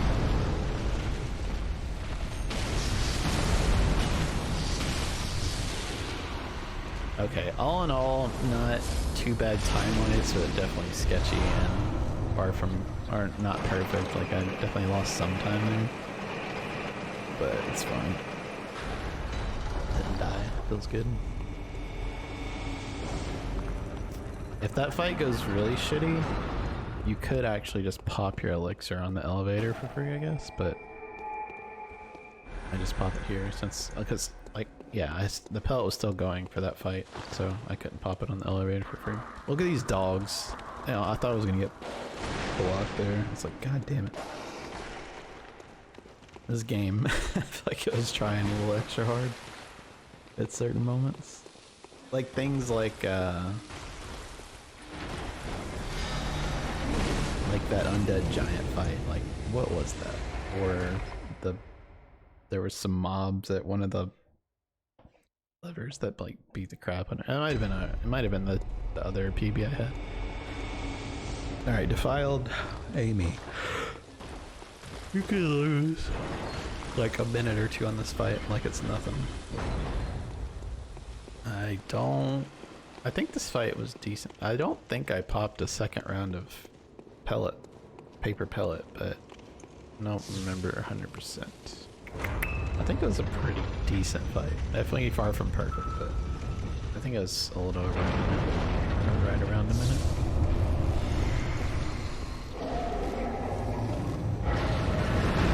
That opener. I try and like bait a specific attack, it just doesn't always happen. This is a great attack to finish. I fucked up there and went to transform my weapon, but ended up doing a transform attack. Or I want to trick my weapon. Then transform attack.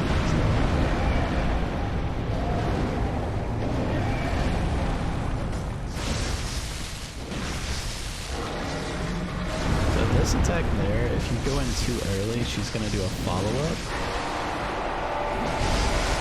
Or she like claps you with your hands, basically.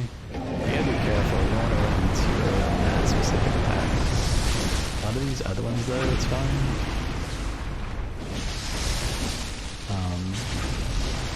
Yeah, this fight is pretty good though. I had to pop another paper, but pellet's the main thing. Yeah, this one's a pretty decent fight. I hit her one more time in the dick. Yeah, you heard me right. Her dick, but yeah. Did we not lose time on Defiled? This was so shitty. Wait, was it? No, it wasn't Defiled. It was the lower that I'm thinking. Defiled was not that bad. Never mind. I'm stupid. I was thinking, yeah, the lower one we lost a bunch of time on. Alright, so you don't have to buy anything here, you just go straight up. You can see it costs 4 red jelly, 9 ritual blood 4s? Or no, 9 ritual blood 5s actually for this one, I think. The 4s are for Defiled and Ailing Lauren. Okay, so 3 more difficult bosses. Well, I say, well, I don't know, yeah, they're all difficult in their own way. Queen's difficult because baby. BLB, Headless BLB is difficult because he's just insane. And Themerian Descendant difficult because annoying and glitchy. It's so hard to get like viscerals and stuff on him sometimes. You just phase right through him, it's so dumb.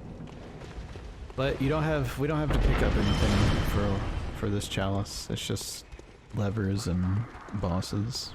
So that's kind of cool. I'm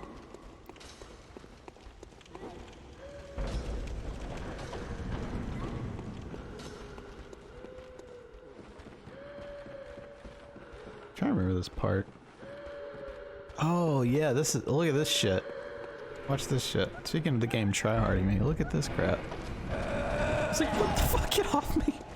That's only happened twice, I think, ever. I swear, she's still on my butt. Like, get the fuck away from me.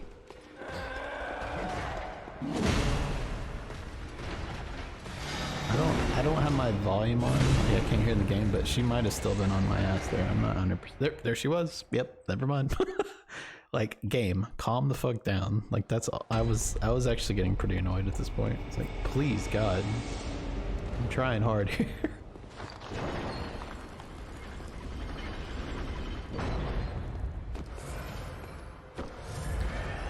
So my thought process here is kind of the same as the Keeper, Defiled Keeper, where I want extra bullets just in case shit hits the fan. It's not quite as needed on this fight, but I was like, better safe than sorry.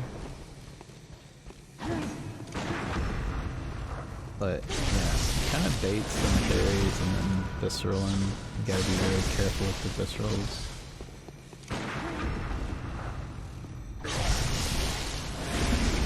Okay, and big thing here is like when he gets half health, like you want him to be in a pretty decent spot as far as like where he can back up to. Because if he is in a position where his back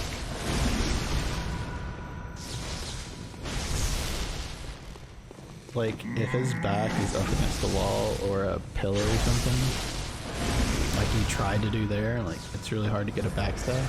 And the thing is, you want to backstab him so you can interrupt his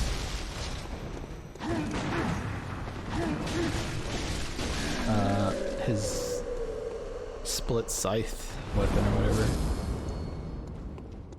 But I couldn't get it because the second time he backed up, he put his ass in a column like BSB does. So I was like, well, fuck. And that got a little hairy, but handled it decently well. Not gonna lie, I'll take that fight. If he's gonna get that off, like, I'm fine with that fight. But ideally, you don't want him to trick his weapon like that.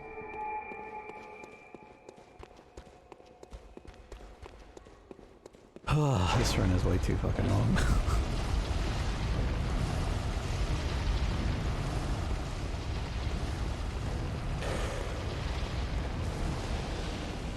Still have internet though. So once it came back, it seems good. So let my stamina bar drop there completely, then pop the elixir. Okay, so the last bold hunter mark you use is in the next layer. Basically where you'll have the echoes from Headless BLB, and then you bold hunter mark for the lever for the queen, and then those echoes combine with the queen's actual echoes, and that's enough to buy the 9 Ritual Blood 4s that you need for Ailing Lauren, plus the echoes you need to actually unlock it. So that's the whole thought process behind that. So there's no point in popping bold hunter marks anywhere else in the challenge, just like this last layer coming up, just for that reason.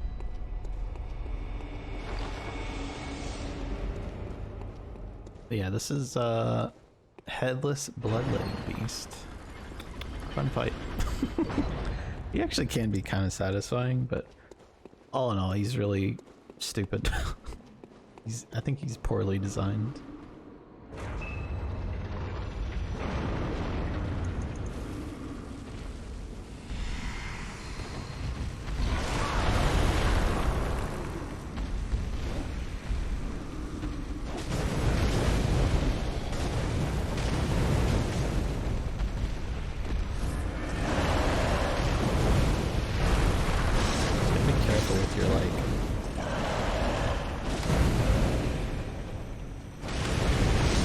If you're positioned right on this guy, like when he does flailing attacks like that, you can kind of walk around him. It's easier done in like a challenger or something versus like this where you're trying to not die and go fast. It's stressful to go for a strike like that. It's like walking around him or something. All in all though, this was a really good fight. Like, ending that fight with meter left to me is a huge success. Like, I've gotten like a 40-second fight on him, but that was probably like 50 something, maybe like low 50s fight. I'll take that. That's above average for me.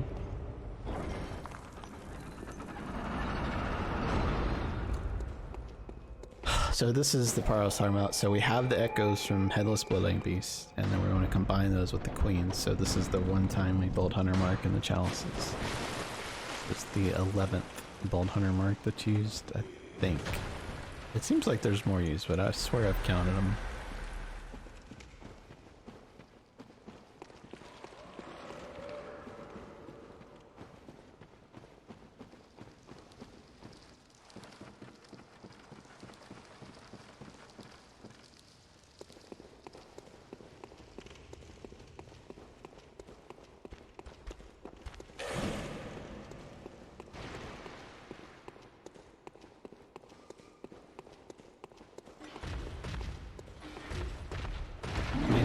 I don't really pop the elixir for this guy because he usually shoots anyway. I can just go behind his lever and block the shots, but the main reason I use that elixir there is for the NPC, which you might not have even seen on the screen. He's down there close to where the scorpions are. He's just a pain in the butt. Alright, so queen, I pop bolt and pellet before the door opens. That way I can get to her quickly and do an opening attack. If you wait till the door's open to pop them, she starts doing her blood spray, and it's just really annoying to do it. So I like to close the gap on her ASAP. You gotta be careful though, because if you're like too close to her, and she's getting ready to queue up an attack, she'll do like the blood explosion like that. If you get hit by that and it's counter hit, like, it takes so much damage.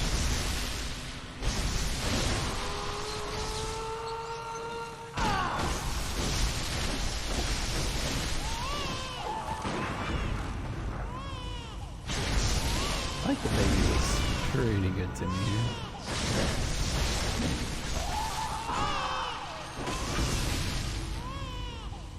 So this is kind of the same thing as like the Marion Descendant. Like when she's going to transform, it's like, it's not that you like definitely need to interrupt it. I mean, I guess it's good. It's just not to me, not super scary. More so you want to interrupt it so you can chain backstabber like I did.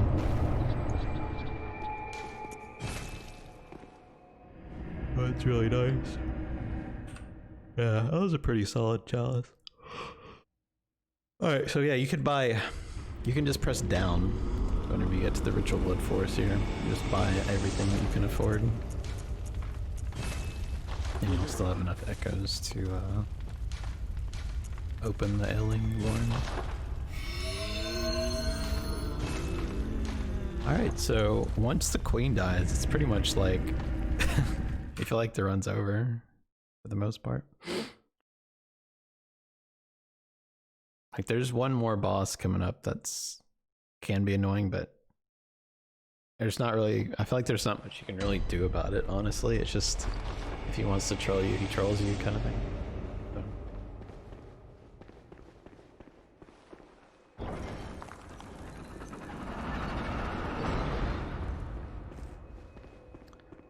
So we tagged this lamp, have our cocktail ready. I found a new strat here, which is really cool. I found it on accident because I threw it and hit a part of the terrain on accident, and it worked out amazingly. So lucky little strat find. So what I'm gonna do here, when I get up to this top section of the stairs, I'm just gonna immediately chunk this thing right at the statue.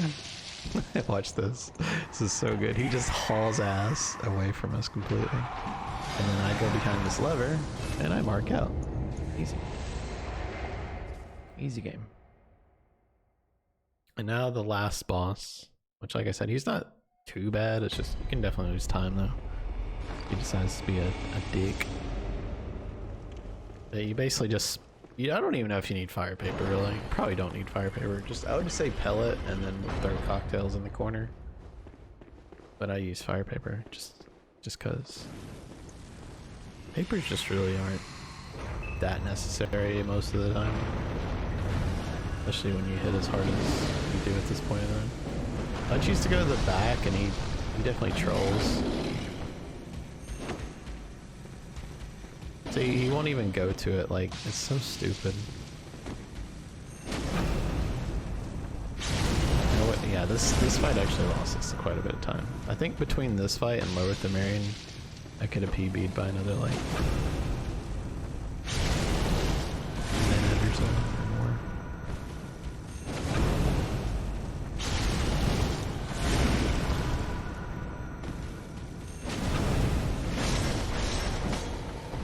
Yeah, it could have been worse. We'll be positive. It definitely could have been worse. And then here, once you get the elevator, just take the first right to like the pre-lantern bonus area, essentially. You don't have to get any lamps or anything. Just go this way past all the rats, go up a ladder, go through some doors, and there's a beast claw. You deal with the mob there, kill him, or use a cocktail or whatever. Mark out, and you're pretty much done. All you gotta do after that is just talk to Gareboy. Sacrifice your life. The run is over. When you finish these runs, for the actual cutscene at the end, it's like you submit your life, you skip the cutscene, like let it play, skip it, and then pull up close application, but don't actually close the application until your trophy officially pops up. Once it pops up, close app, and you're done. Then you want to come back into the game, check your IGT. Then after you check your IGT, go to the trophy section on your PlayStation screen and make sure that you have 100% regular trophies and 100% DLC trophies. So every single trophy possible in the game you need to have for this category. More people should run it, it's fun. It's really short too, only 3 hours. But yeah, pretty decent PB coming up here. My official PB before this was a 256. That's the one I have submitted. I was pretty happy with this. Definitely do better, obviously. It's easy to see the time loss, but so here you submit your life. You'll see the cutscene trigger. I skip it with options, and I pull up the close app, but I don't actually close it quite yet until I see the trophy. Then I close it. Okay. So I'm gonna let the once we see the IGT and then see the trophies are done and go back to the IGT screen, I'm going to stop the recording after like 5 seconds or something. But thank you for watching, and I don't know, maybe we'll grind this some more. I don't know. Hope you enjoyed it. My voice is feeling it. Hey, not bad, not bad. So check trophies, 100%, 100%. Go back to the IGT screen, and we'll stop the recording now.